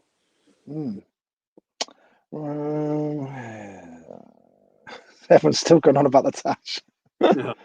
Movember. Yeah, exactly that. I was just about to say that. Yeah.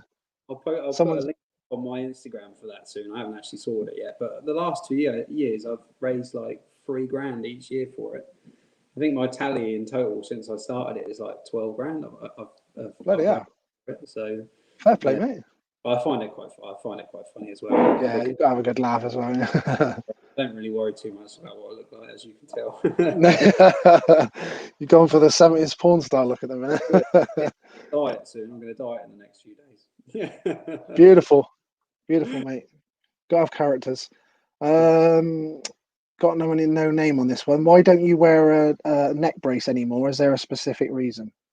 Reason being is when I couldn't actually wear one because Hondas are a lot flatter of a bike. I like them, I think, but I started wearing it, and all of a sudden, I'd never had it before, but I could feel the back of my crash helmet hitting the top of the neck brace the whole time. Oh, right. And I wasn't sure what it was, and I kept trying bits and pieces, and in the end, I realised that I looked at videos, and my style, I was a lot flatter. So I'd stand KTM, I'd stand upright. On a Honda, I was a lot more leant over, which obviously meant I did more with my neck. In your neck back, yeah. And interesting. Honest with you, yeah, no other reason why. But if I wasn't going to be comfortable, then there's more. If I'm uncomfortable, there's more chance of crashing in my eyes. So yeah, makes sense. Yeah. Gary Davids put, what's Jake's favourite rider of all time? It's a bit sad, really, because he's like my mate now, but probably Ben Townley, really. And, yeah, I'm good friends with him now, but he was always someone that I just looked up to, like a bit of even before he was good, like he was on a Van Garney KTM, and I don't know why. I met him through Justin Morris because they rode for Davee Sizuki. Can you remember that awful team? Yeah. And from that, I met him in Ernay in France, and for some reason I just like latched onto him a bit. Do you know what I mean? Him and Josh Coppin always really liked. Great guys, aren't they? Yeah. Yeah, and I think I always just wanted to be like him, really. And he was not that much older than me, even. But I grew up watching Tortelli versus Evans, and that's beautiful. Yeah. I always I think I disliked Evans a little bit because he was like Mr. Perfect. Yeah. And then I don't know, but I ended up Tortelli. I remember he ran a Mexican Grand Prix years ago. Can you remember that in 2012? Yeah. He stitched all us riders up, so I sort of fell out of love with him a bit then, really. But oh dear. I always liked him up until that point. But no, that were the days. But to be honest with you, Carl Nunn at that point as well, because he was just riding every time I'd go to Mildenhall, he'd be there. Carl always had a really nice style, didn't he? So obviously those two, and obviously Tony was kind of someone who, it was a strange relationship because he would take me riding when I was about sort of between 7 and 8. He started taking me riding, but I was always really nervous when someone would take me riding. So it kind of like he'd always really have to push me to get the best out of me in some ways. And and he always fascinated me with how he rode. And Yeah. he'd get on my bike, my 65, and ride it in front of me and show me how to do it. And Yeah. I think he opened my eyes to a lot as well, and how brave he was. I was never very brave. Yeah. He was really brave, and it sort of opened my eyes up to that as well. So another person who had like a massive sway on my career without sort of realising. Interesting you've just mentioned a couple of them. I was going to wait to the end, but a couple of interviews I'm doing next week. I'm actually speaking to Ben Townley this Sunday. Oh, awesome.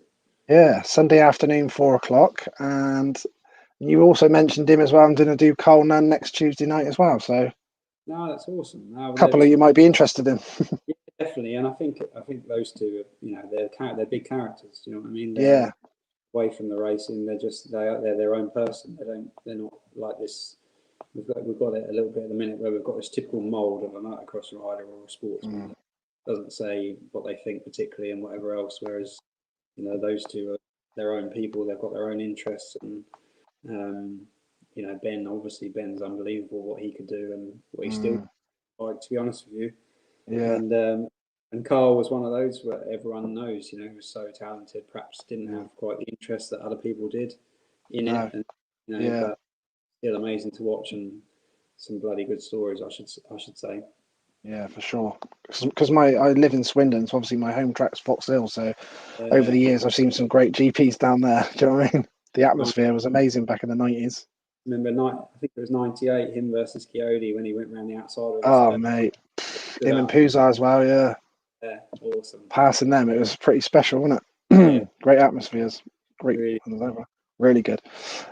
Got Richard Blakemore. He's mentioned about the old Farley Castle VMX donations. Guaranteed he will enjoy proper MX racing. Have you ever? Yeah, I've got a bit of a funny sort of view on that. Like Go on. feel like I shouldn't do it until I'm like a bit more finished. Do you know what I mean? Like I know what you're saying. Yeah.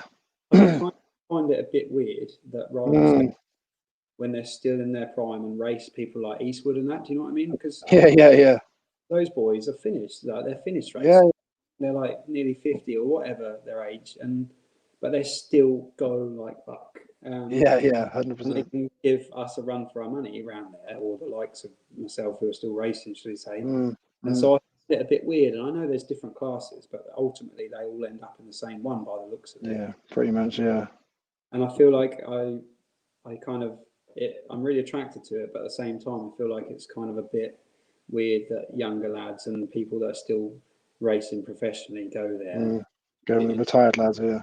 I don't know what people think, whether they think that's crap looking at it or not. I don't really know. It'd be interesting to hear. Be interesting, yeah. I spoke to Eastwood about it before, and he kind of said, "Yeah, I get what you're saying. It is a bit weird. Like fair enough, Brownie and people like that, because he is old, but he still races professionally, but he's old. Well, he doesn't race professionally, but he dabbles it a bit, doesn't he? But for actually full-time racing, I think it's a bit weird that they go there, but it's still cool. Very. Did you ride Farley? I raced there once. No, I raced there twice. I raced there on an 85 when it was the THQ British Championship in 2000, and they did a class on an 85. And then I raced there in 2009 on a KTM and had one of the worst days racing I've ever had. Does it? Yeah, purely because I'd set my bike up that year around my track, and my track has big jumps and it's sandy, and so the bike was rigid as hell. And I went round there. It was so rigid, and I was terrible, absolutely terrible. I got smoked. I think my best result of the day was fourth or fifth, and I was fighting Osborne for the title at that point. So that wasn't good for you at the time. Yeah. No, I got absolutely smoked. I cried when we were pulling out of there. I was crying. I was 19. Fuming, absolutely fuming. Still, it doesn't change my opinion on the place because it's a special place. That's for sure. Yeah, for sure. Okay, cool. Got Rob Bosley has put any advice for a mechanic? How can I get a rider that doesn't that's really easy on a clutch like me? So a rider that barely ever uses a clutch. That's the best thing to do. Yeah, exactly. Yeah, low maintenance. I'm one of the worst riders ever on a clutch. You love the old clutch, do you, Jake? Rob who's asking me, my mechanic. Yeah, that's why he's rugging here. Yeah. Yeah, I give the clutch a bit of stick, to be fair, and the poor old boy has his job, has his Give him a lot of work. work cut out, keeping up with it. Bless. Oh. What's Tommy and Stephen like on the bikes as well? Then are they? Stephen's pretty good on a bike, I think, but 250s are different. Like I never used to get 250. Yeah.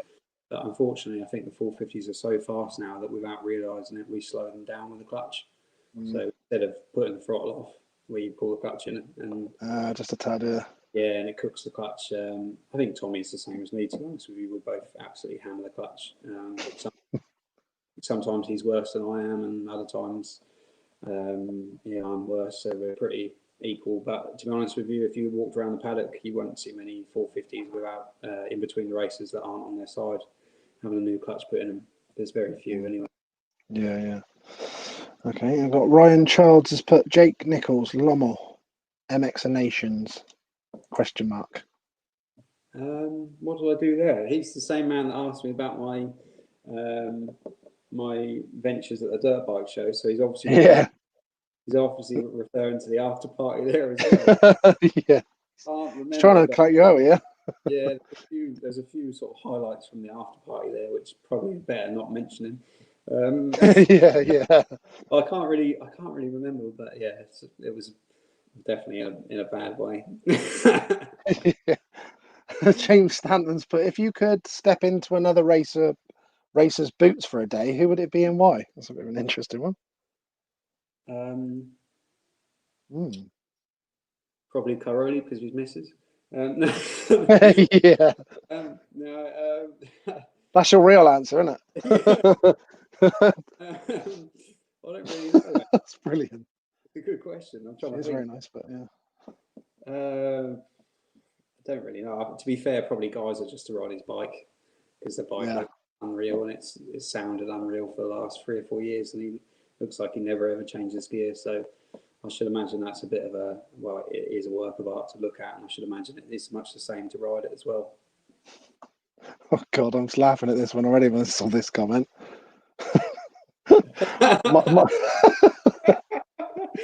When are you and Ando having a nutsack pool rematch? I think that was probably related to the dirt bike show. I think that one. Oh right, okay. So it was like that, was it?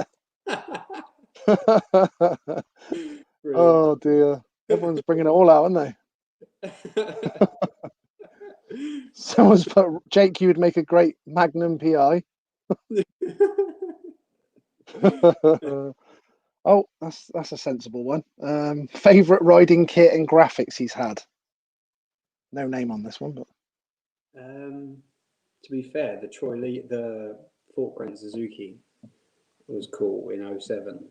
We had purple and black Troy Lee kit with purple and black and white Gaillon boots, and that was still hard to beat when you think back. I never ever the first round of the British Championship, I had all black Troy Lee kit, that pink stuff and white and red, and I put my kit in a plastic bag at the end of the day, a black plastic bag, put it by the side of the truck, and some fucker picked it up and put it in the bin.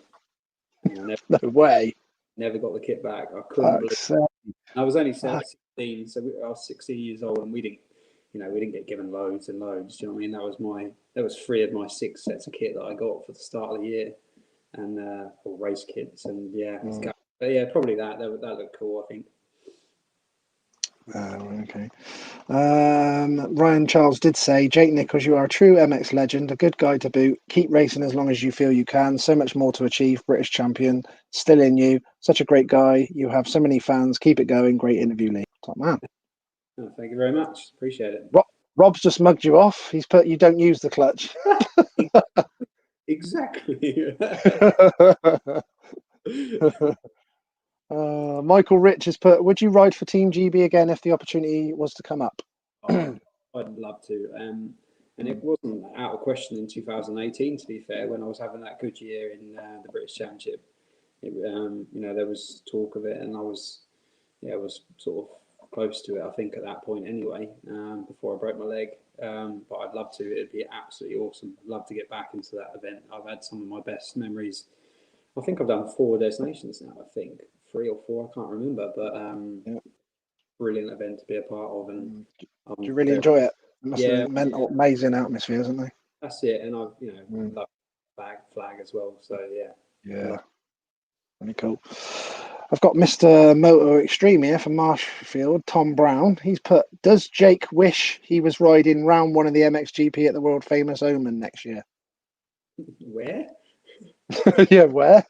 Is that actually where the first round is? Yeah, apparently, yeah. Oh, God. I think that says enough, doesn't it? Yeah, I think that might be a little bit of a mug off there, is it? Is that you really, really don't want to be there? Yeah, no. It's a weird one, isn't it? It's a weird one. I'd rather put pins in my eye, I think, than go and race there. Yeah, exactly that. No name on this one. What's Scotty like on an MX bike? I presume he means Nicholls, and Chris Holder too. I know a lot of the guys, don't they do it for training and winter and that, don't they, the Speedway boys?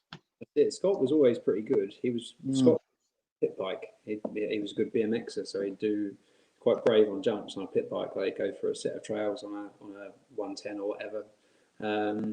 But he's a bit more careful, and he'd always have real bad arm pump on a motocross track. So he was always a bit like rigid on a motocross track. And Chris was the same actually. Chris was quite careful, quite steady. And both the guys who were pretty brave, they were quite steady on them. They were good riders, but they wouldn't really take any risks on a motocross track particularly. Whereas Darcy, I'll never ever forget, I actually broke my ankle. He came and rode my track 2011 at the end of the year, and on a standard Suzuki 250F, and I broke my ankle in like the first half an hour of riding. Not bad. I went to hospital and had it plastered, and I came back and he was doing all the jumps on my track, and I was like, oh my! And he actually looked really good doing it too. Did he? Yeah, Did he? He could really, like, I was amazed. Nice. He could ride anything. He was really special. Yeah, he's a talented lad, wasn't he? Yeah. He was, honestly, and he looked good doing it. He wasn't like he was just going over the jumps like Larry. Yeah, hanging. He could do it. That was cool. Yeah, we obviously come to Swindon Robbins sort of just not long before his accident, and he was amazing, mate. Good to watch around Swindon because he had to be pretty brave. Very good. Yeah, exactly. Yeah, and it was flat out. He was really good. Yeah, class act. He was. Such a shame. Yeah. Tom Brown did come back and say pins in the eyes was the correct answer. I thought that's what he was getting at. You don't want to watch stuff. We want to watch. It's going to be like what, half lineup is there? Possibly. Naff. It's naff is the word. That's the only word. Shit, mate. Shit. Yeah. No one wants to watch that, do you? No. Lee put, do you remember Duns? 2009 was a washout, and Duns 2011 weather was great. Yes, I remember it well. 2009 I struggled. It was wet. Can't remember much about the day, to be fair. I just didn't do very well. And then the following year when it was dry, I struggled around Duns really badly. Had bad starts. I had a crash or had a collision with someone on the start straight with Banks Brown and someone else. Not really much to say about there then. I didn't have any real stories at all. I just found the place hard. It's a fast track and tough track, but a good one in fairness. It is a really good track, but I just never particularly liked it because I just wasn't very good round there. Yeah. There's no name on this one, but someone's put, are today's GP riders that you speak to as fed up with the GPs on BMS tracks as spectators are, or do they truly believe it is the way forward? Do you know what? I don't really know because I don't speak to him. I speak to Ben a bit, and Ben's a realist, but at the same time, when you're in it, you can't be negative about it. You know, of course not. All the way through when it started going like that, I was like, I'd walk the track and. I've always been able to operate machines, and I've always had a good idea of what a good track is, and who can make a good one and who can't. Yeah. I'd often walk the track on my own so that I didn't spout out a load of shit about what a fuck up it was every time. Just go on my own. Yeah. Walking around going, what are they doing? Why? Yeah. They used to rip it on a Friday morning about a foot deep knowing full well that it was going to rain for 4 hours that afternoon, and then the next Just porridge, yeah. You know, and I used to, every week it'd be the same, and I'd just walk it and just be like, and it got to the point where I couldn't help but hold my thoughts, you know, put say my feelings, if you like. Mm-hmm. I never forget they put Rui Gonçalves in charge of like rider, sort of the rider rep, if you like. Yeah. Ridiculous role what they ever known, because he wouldn't say boo to a goose, and he was so worried about his position within Uvestream or whatever that. Yeah, you needed someone to open the mouth, yeah. It was pathetic. I remember at Qatar, the last year I was there, there was a quadruple before the finish, and it was so dangerous. And he nearly landed on me on it. And after the race, it was a qualifying race, I said, have a word with him. I said, it's going to take him 5 minutes to take that fourth landing out. Mm-hmm. It'll be nice. All the 250s can do it. Yeah. Said that 5 people have already crashed their brains out on it. No, I don't think it's dangerous, he said. I'll never forget it. We stood in the wash bay and I looked at him and I was like, are you serious? You've just nearly killed me on that jump. He's like, yeah, but everyone else is jumping it, no worries. And I was like, yeah, that was the start of the end for me. I'll never forget thinking, what a gutless bloke, do you know what I mean? Like, just Yeah. didn't want to say anything. No balls to say something, yeah. Yeah. Not cool. Kevin Smith on YouTube. How did you find your track day with John McGuinness? Was it hard to adjust your riding style? It was awesome. To be fair, I've done four track days before that, but years ago, like probably 4 or 5 years ago. I've done 2 on a 600 and 2 on a blade, and then I did my bike license about 3 months ago, just when we came out of the first lockdown. I've been wanting for years, not to ride on the road, but so that I can do track days and enduros. Oh, right, interesting, yeah. And then I'd known John McGuinness for a while, and so yeah, he said come and ride up at Cadwell, which I've always wanted to. Mm-hmm. And he had a blade that he just had laying about basically, and let me have a go on it, and I loved it. The track there, it took me 2 minutes to adjust to it because it's so windy. Yeah. Fast bit not scared me a bit, but it was a bit wild to start with. Yeah. I did 7 20-minute sessions that day. I think I didn't miss a session. I think by the end, there was like 5 people going around in the last session. I was still hammering it. Loving it. Yeah, I love the road. Really, really. I bought a 600 after that. Didn't tell anyone about it because we were still in race season, but I bought a little 600, little shitbox 2008 CBR 600 for $3,000. And I've done a couple of track days on it since, actually. Yeah, nice. So you still enjoy that then? Yeah, really, really. Oh, nice. I'm not particularly good at it, but I just love it. Get a right buzz out of it. Sounds good fun, mate. Sounds good fun. Ben Carter put, Lee asked Jake if he will ever do Western Beach Race. That's a sticky one, that one. So I'm not a massive fan. Like, only to be honest, I did it the year that it got red flagged because of the Kellett crash. Yeah. That had a crash, didn't he? And to be honest with you, it was such a bad accident, and there was rumours going around that someone had died in there and all the rest of it. And it got back to my mum. My mum wasn't there. My parents don't come watch me that much, but they support me. And it got back to her.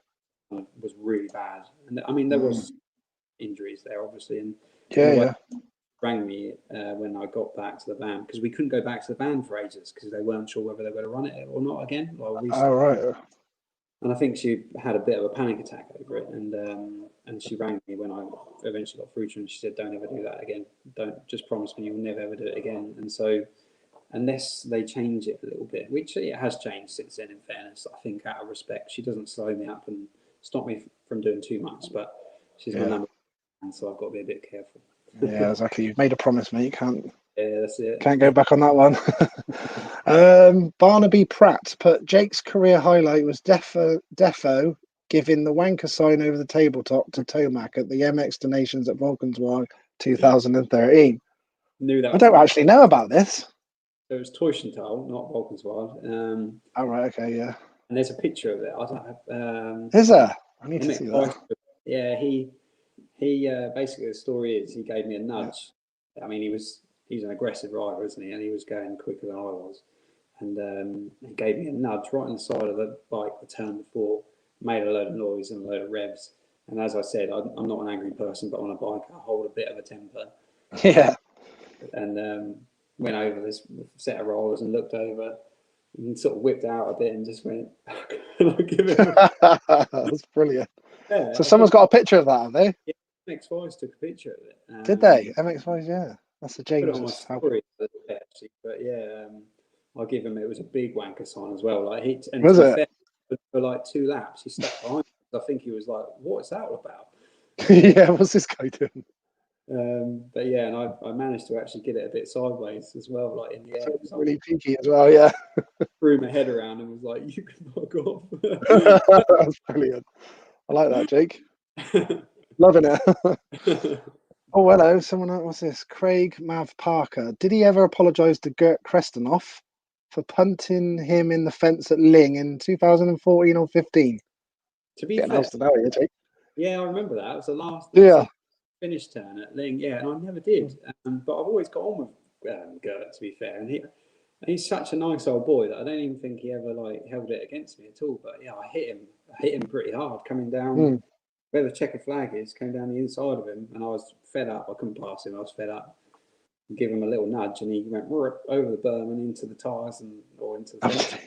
Yeah, but I still speak to him now. Actually, he's a nice bloke, but yeah, I don't think he's got a bad bone in his body. So I think he just forgot. Well, I took advantage of it. Do I ask this question, Rob Stringer? Have a look at that.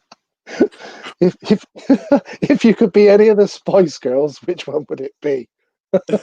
Definitely ginger spice all day long. Yeah. 100%. I liked her. Is that wrong? Spot Or on. Jerry? Yeah. Maybe it was the Brit flag on the skirt that did it. Yeah, I think that's part. See? Yeah, that's got to be it. Someone's Liam Jarvis. Did you get the opportunity to ride for Steve Dixon? No, I never did actually. When I was 13 or 12, I think Dad sponsored Billy McKenzie and the team in those days, and I got a bike off them, a Yamaha 125. It was my last two-stroke, and I went and rode with them a bit. That was when Richard Higgs, Justin Morris, Adam Lyons, Billy McKenzie. Yeah. I don't know who else. They were all on the team that year. Can't remember. It was when the Fox kit looked awesome in those days. That blue. Yeah. Yeah, kit. nice. Yeah. Went and rode with them a bit when Matchams was still open, actually, and I learned a bit. I was always really nervous because I was only like 12, and obviously I was on a 125. I was a big kid for 12 years old, but Yeah. they were all GP riders, so I remember I learned a lot off them, but I was scared as well, and the bike was way too quick for me. Yeah. James Stenner put, as a road rider, I think it's a lot easier for MXers to go roadie than the other way round. Yeah, James is 100% right, and if you listen to any of them, like Johnny Ray, he says he's a failed motocross rider. That's what they all say because they couldn't do the motocross to the highest level or whatever. But I mean, there's not to say that we can just go and do what they did because we can't. Yeah.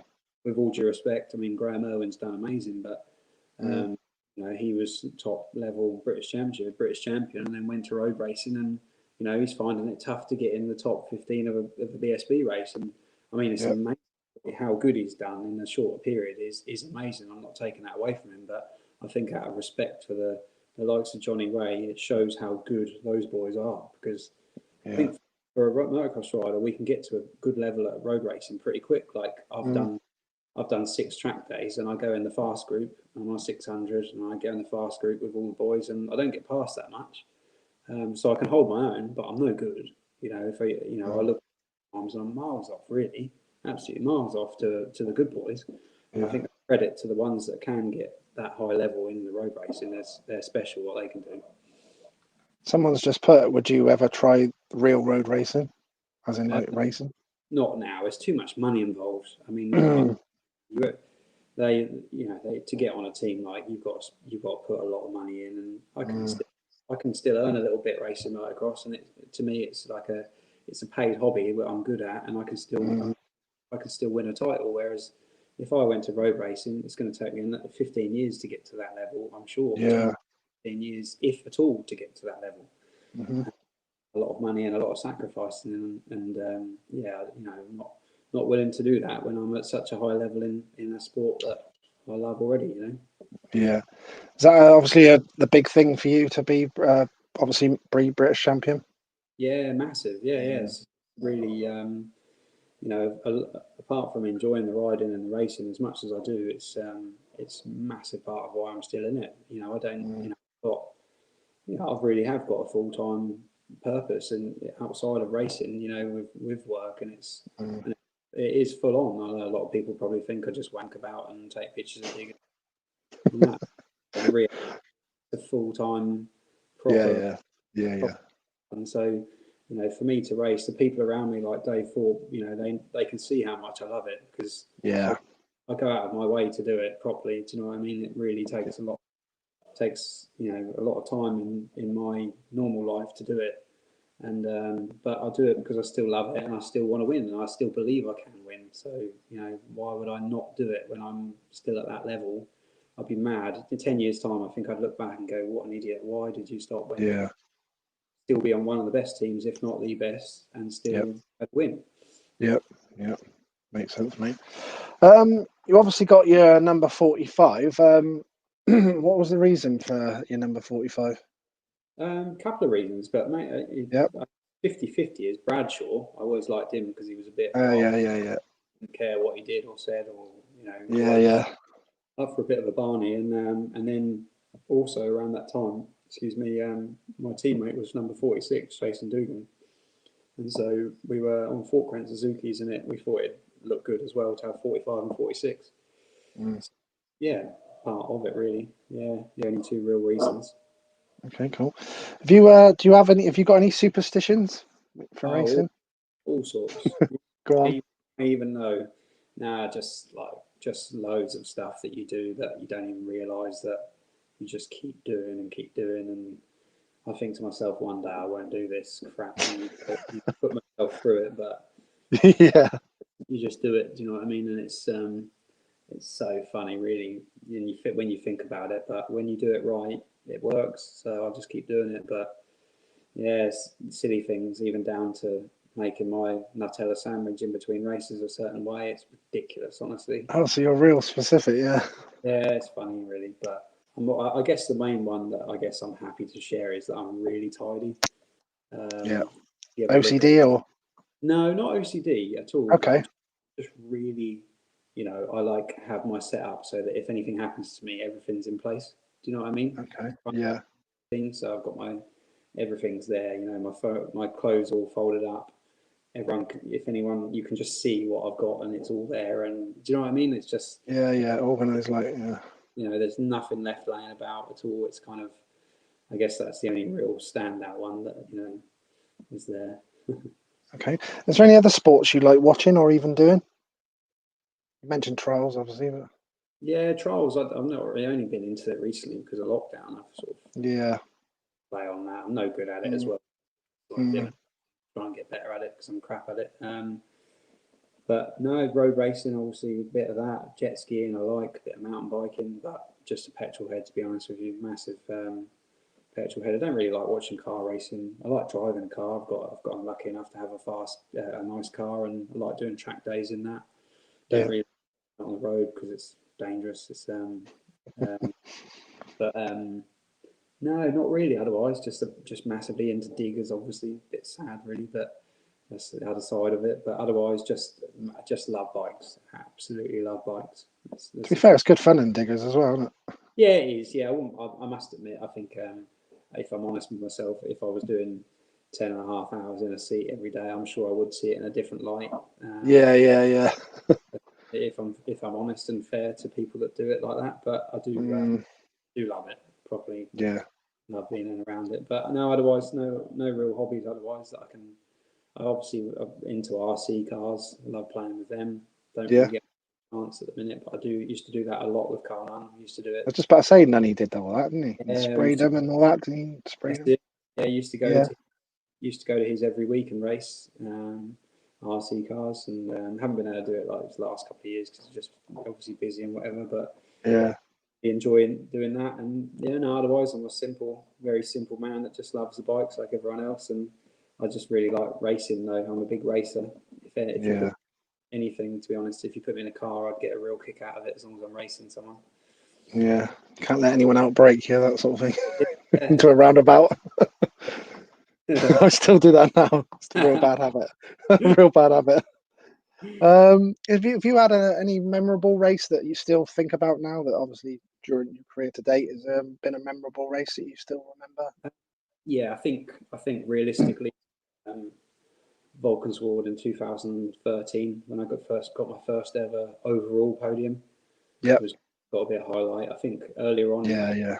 The year before, I got third in a race in Locket in Czech Republic, and that was massive. But I missed out on the overall by 1 point, so I got fourth. Yeah, and but also Valkenswaard wasn't that long after Mark Aram's son passed away, so it was really special because I knew Reese quite well, and it was really special because I was really, to be honest with you, I'm not mad on like that, but I actually had him in my thoughts quite a lot. Not when I was racing, leading up to it a bit and whatever. And I'll never forget I sort of dedicated it to him on the podium, and felt so strong about it. Do you know what I mean? I'm not a person that has loads and loads of friends and whatever, and I just have close people around me. Do you know what I mean? And I wasn't like best friends with him either. He was younger than me. Do you know what I mean? He was in a different. But that was really, really special. I was so proud with that one. Do you know what I mean? Yeah, that's nice, mate. That was real special. Nice. Good race as well. Do you know what I mean? It was tough. Valkenswaard for a British rider to get on a podium, Dutch and Belgian tracks like Ben has recently. Ben Watson, that's amazing. Yeah, amazing, isn't it? Yeah, sure. It was stacked as well. Yeah, those boys can ride those tracks like none of us can. And win it is amazing. That was a very cool memory then, mate. Yeah, that's good. Have you had any regrets at all up to this point from your career? I'd be lying if I said the doing that Eastern Centre meet at Blacksall before Ling wasn't because I lost. In hindsight, had such big consequences, and to be honest with you, not even entirely because I lost the championship, but honestly, I went through hell with my leg. Badly. It was horrible, and not even when I did it. Like when I broke it, it didn't actually hurt that much, but I got an infection, and it basically it went on for like 9 months, and I really, really went through hell. So I regret it. Really, because of that. Yeah, not because you was enjoying riding. Yeah. You know, because I'm a firm believer in everything happens for a reason, and so perhaps because of this, that, and the other. But God, it caused me a lot of grief after. But otherwise, I think I regret not moving to Belgium when I was younger. I've had the opportunity and been pushed to live there when I was like 16 or 17. I got a little bit distracted at that age and used to just drive back in old cars and and spend half the night just being a 17-year-old, and I lost focus a bit, and that caused a couple of injuries because I lost focus a bit, and I think I was lucky to get back on track. I had a bad accident at Donington Park in start of 2008, and I punctured my lung and broke a collarbone and my shoulder and all that, and that really was like bad one. I had a bit of realisation there, and I lost a load of weight, started doing different training, and that was like, come on, crack on now, otherwise you're done. So, I regret not going there because that was where I needed to be a world champion, really. Jason Peters has come up and put, Jake's pretty quick around the big roundabout at Ipswich in his little red pickup. on a wet or a misty day in the morning at about 10 to 7, you'll see that pickup going around there fully sideways in fourth gear, flat out. I love it. Every day, yeah. So he's obviously getting any back end action, are you? Yeah, proper back end action. Was it? Yeah, every morning. Honestly, every morning at the minute because it's so damp. Just fourth gear, and she just goes sideways all the way around. Sounds good. It's awesome. bit of speedway around the roundabout. Yeah, that's it. Sean Byrne, do you know this guy? He's put, Jake, is it possible to get to a professional level of motocross starting at 33 years old, or should it quit now? I think it's a bit late. You're just a little bit, innit? Yeah. I had a cool one. If you, what would you consider? It's a bit of a difficult one. Who would you say is the best 3 riders, if you had to put them, that you've ever competed against? That I've competed against. Mm, Um, one would be Zach Osborne, because obviously mm, what he's gone on to do, but he was such a fierce competitor, and yeah, I battled him very closely in the British Championship for a couple of years, and yeah, obviously now he's ended up being the American champion, which is amazing. amazing, yeah, So yeah, one would have to be him. One would have to be Tommy. In fairness, I grew up yep, racing him.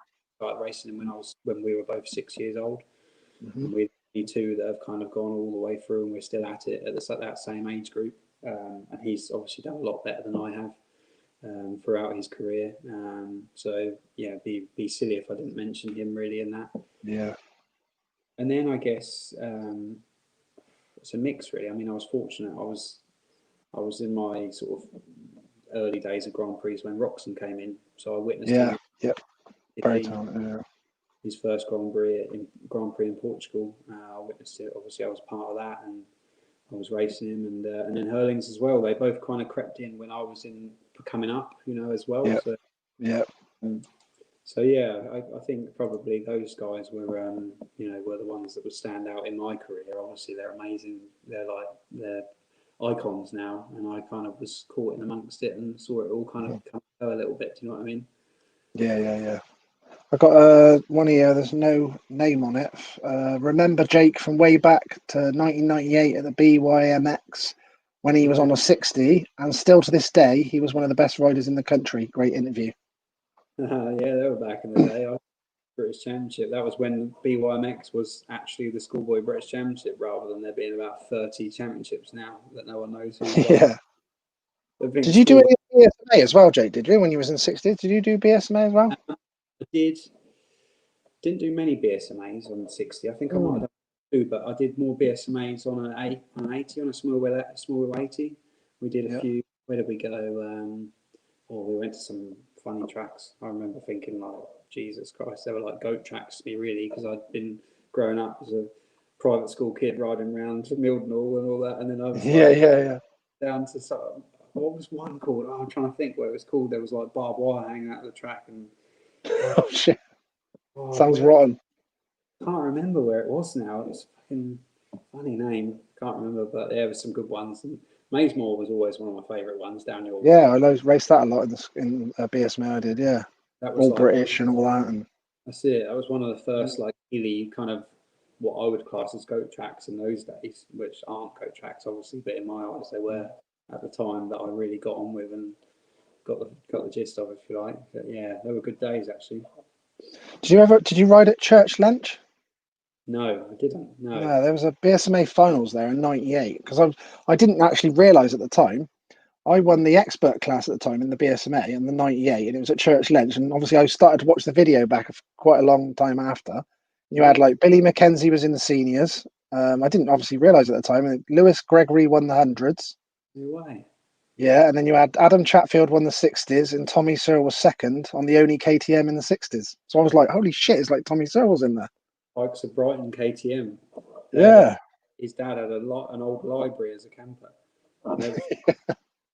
His sister would walk around with no shoes on and a rat on her shoulder. I'll never forget it. Ah, Can't forget that one. yeah, funny So days. you always battled from Tommy then, all through the 60s and right at 80s. All the way through, really. I guess Yeah. when I was on 60, I was a bit more stylish, perhaps, whereas he was a bit Yeah. more. Was really out of control in those days. He'd have a lot more. And then I always struggled on 85 because I got put on a lot of weight, got chubby, and then I grew really quick, and so it was Yeah. just like a weird period for me where I didn't get on very well. And Mm. Ricky Priest got hold of Tommy and really, really changed him. And I think Hmm. Ricky Priest doesn't really get enough credit for what he did with Tommy. I don't think. Yeah, sort of changed the direction for him, do you think? He Mm. actually all of a sudden had good style. Do you know what I mean? And he would look Yeah. good.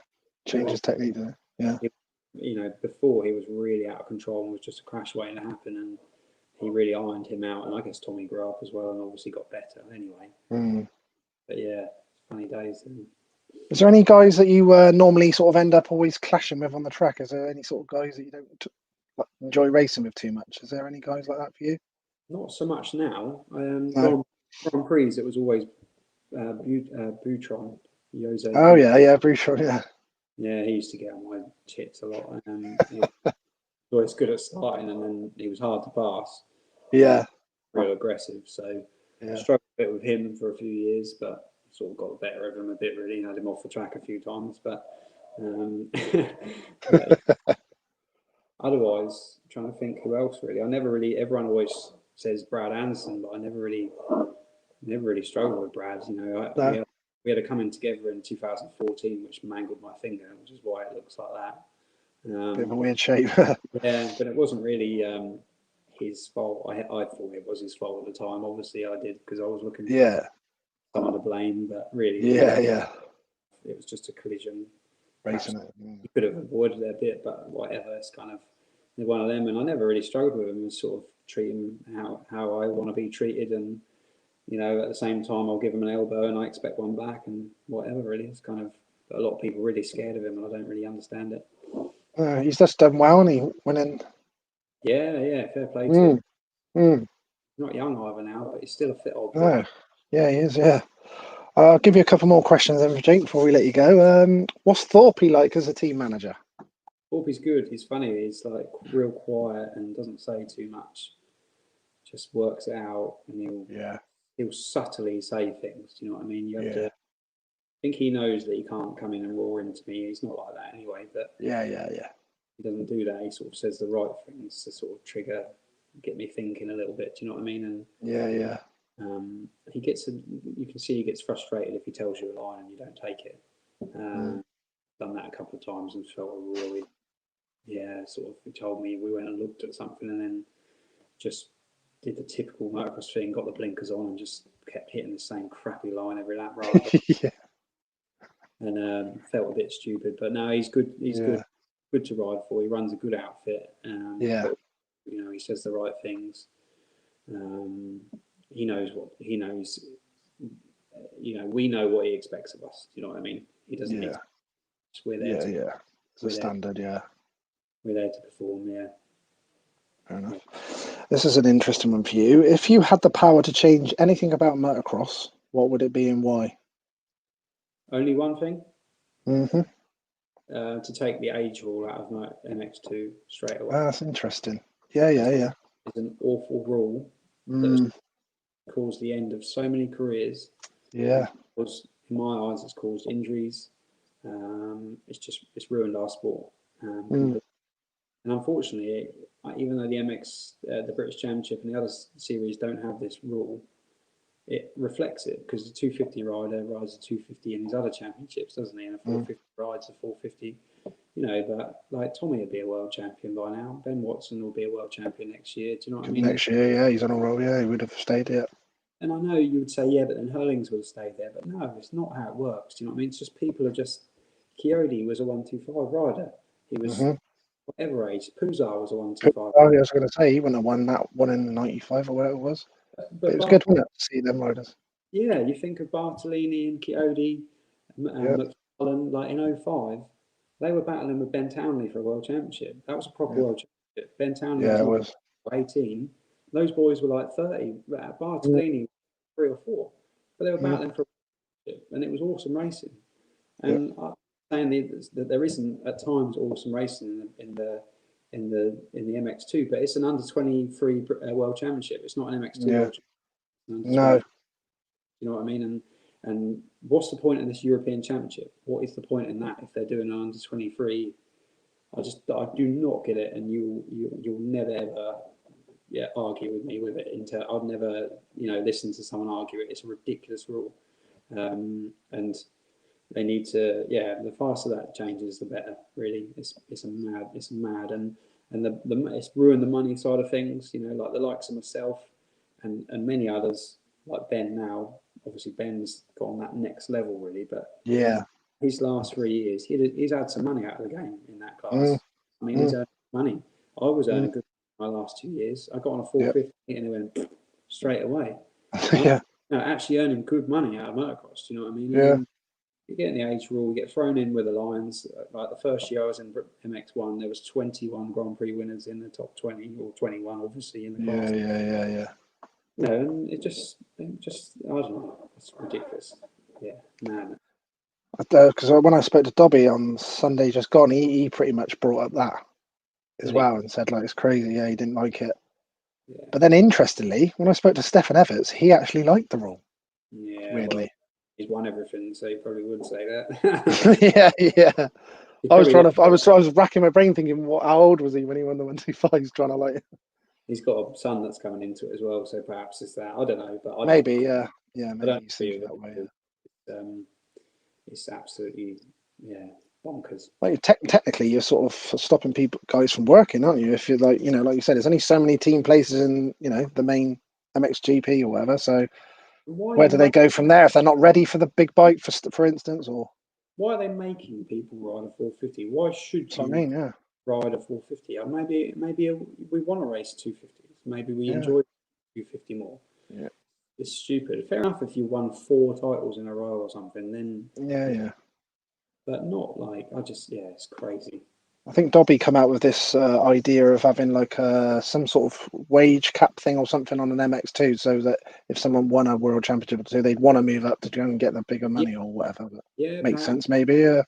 Yeah, definitely. Yeah. Right, Jake, I really appreciate it. Any shout outs you want to make before we go? No, not really. Just thanks to everyone who supports me. I'm sure I'm like a bit boring every now and again with what I put up on social media and stuff with the business. Don't know about that. But just thanks for everyone who sort of sticks by me, and hope to give them plenty to shout about in the future. And hopefully we'll have a good series next year. It'll be close and good race. Just be lovely to see some good crowds again at British events. Really, I really hope that if people can next year, they'll come and support all of us riders, because it's going to be a tough years for us in terms of financial support and for teams and everything. So the more people that come and support the racing, the better. And that's it really. Thanks for having me on. I really appreciate it. And I appreciate your time, mate. Thanks. Appreciate your time. I shall get out and take some photos and come and see you and do maybe a quick couple of little live interviews in between or something. That'd be cool. Yeah, brilliant. Awesome. Thank you very much. Thanks, Jake. Top man. Nice one. Great to meet you, mate. Take it easy, all right? Thank you. Cheers, Jake. Cheers, mate. Thanks a lot. Bye.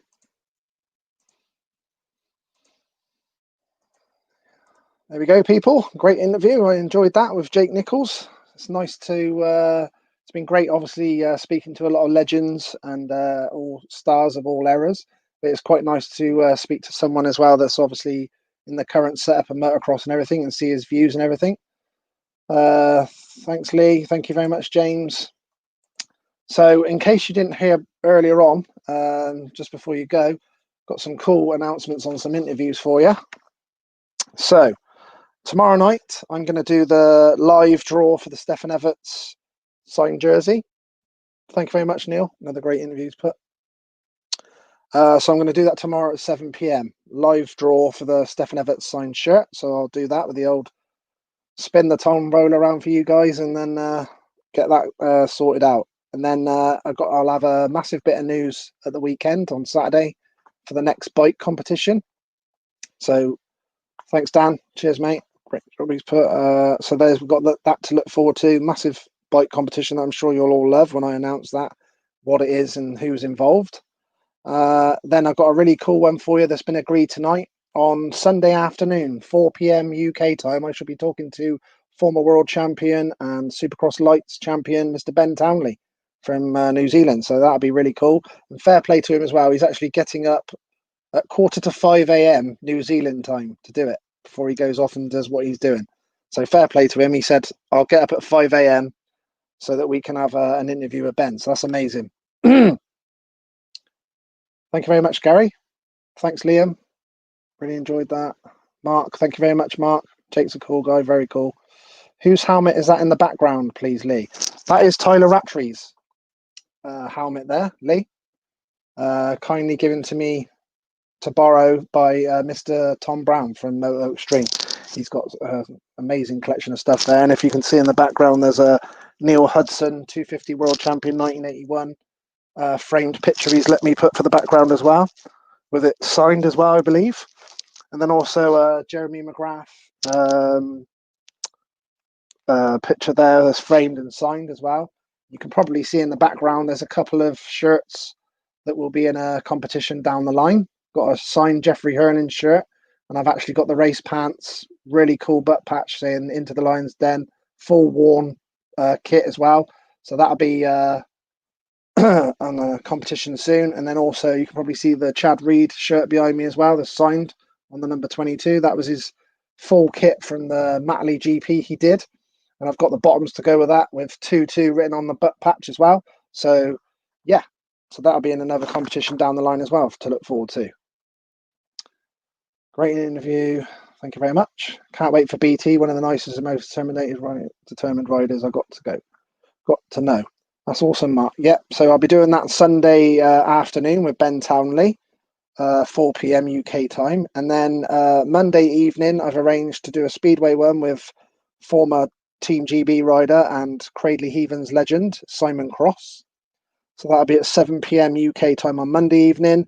Then on Tuesday evening, pleased to announce as well that I'm going to be doing another motocross one on Tuesday night, 7 p.m. UK time with Mr. Carl Nunn. Really looking forward to that. I've actually raced with him before, but he was a legend in the former BSMA days, legend in the Team Green. And then he went on to have a great career in the GPs and obviously being multi-British champion and everything. So that's a really cool one to get as well for Tuesday evening. Been after that one for quite a while. A break on the Wednesday night, a Laney Lou night. And then on Thursday evening, I should be doing a speedway one with Ollie Allen. He's the current joint GB team manager for Great Britain with Simon Stead that I'd like to get on as well in the future. He'll be on. He was a great rider as well, Ollie Allen, and he'll be on at 7 p.m. Thursday night. So that's as far as I've organised to date. So hopefully you'll all be looking forward to that. There's a couple of beautiful motocross ones and a couple of great speedway ones there as well for you. So yes, I should be back tomorrow night with the live draw for the Stefan Everett signed shirt. So good luck to everyone that's in it. And I'll be drawing that tomorrow night for you guys. So good night and God bless. I shall leave you on my father's quote again. It's nice to be important, but it's important to be nice. So see you all tomorrow night live, people, for the signed Stefan Everett shirt. All right, Matt. Whoop whoop. Yeah, so we've got quite a lot of cool interviews lined up for next week. Really looking forward to that. Ben Townley on Sunday should be really cool. And he said he's going to give us a couple of hours, so that's beautiful. So we'll have to obviously advertise it and make sure you're all there on Sunday afternoon for that. I think it's 4 p.m. UK time we've sorted that for, which is 5 a.m. for him. So fair play to him. And he said we can have he'll have a couple of hours. So get your questions in and get your thoughts on that together already. Anyway, good night. God bless everyone. Speak to you tomorrow night. Cheers, guys, for coming. Really appreciate your time. Thank you.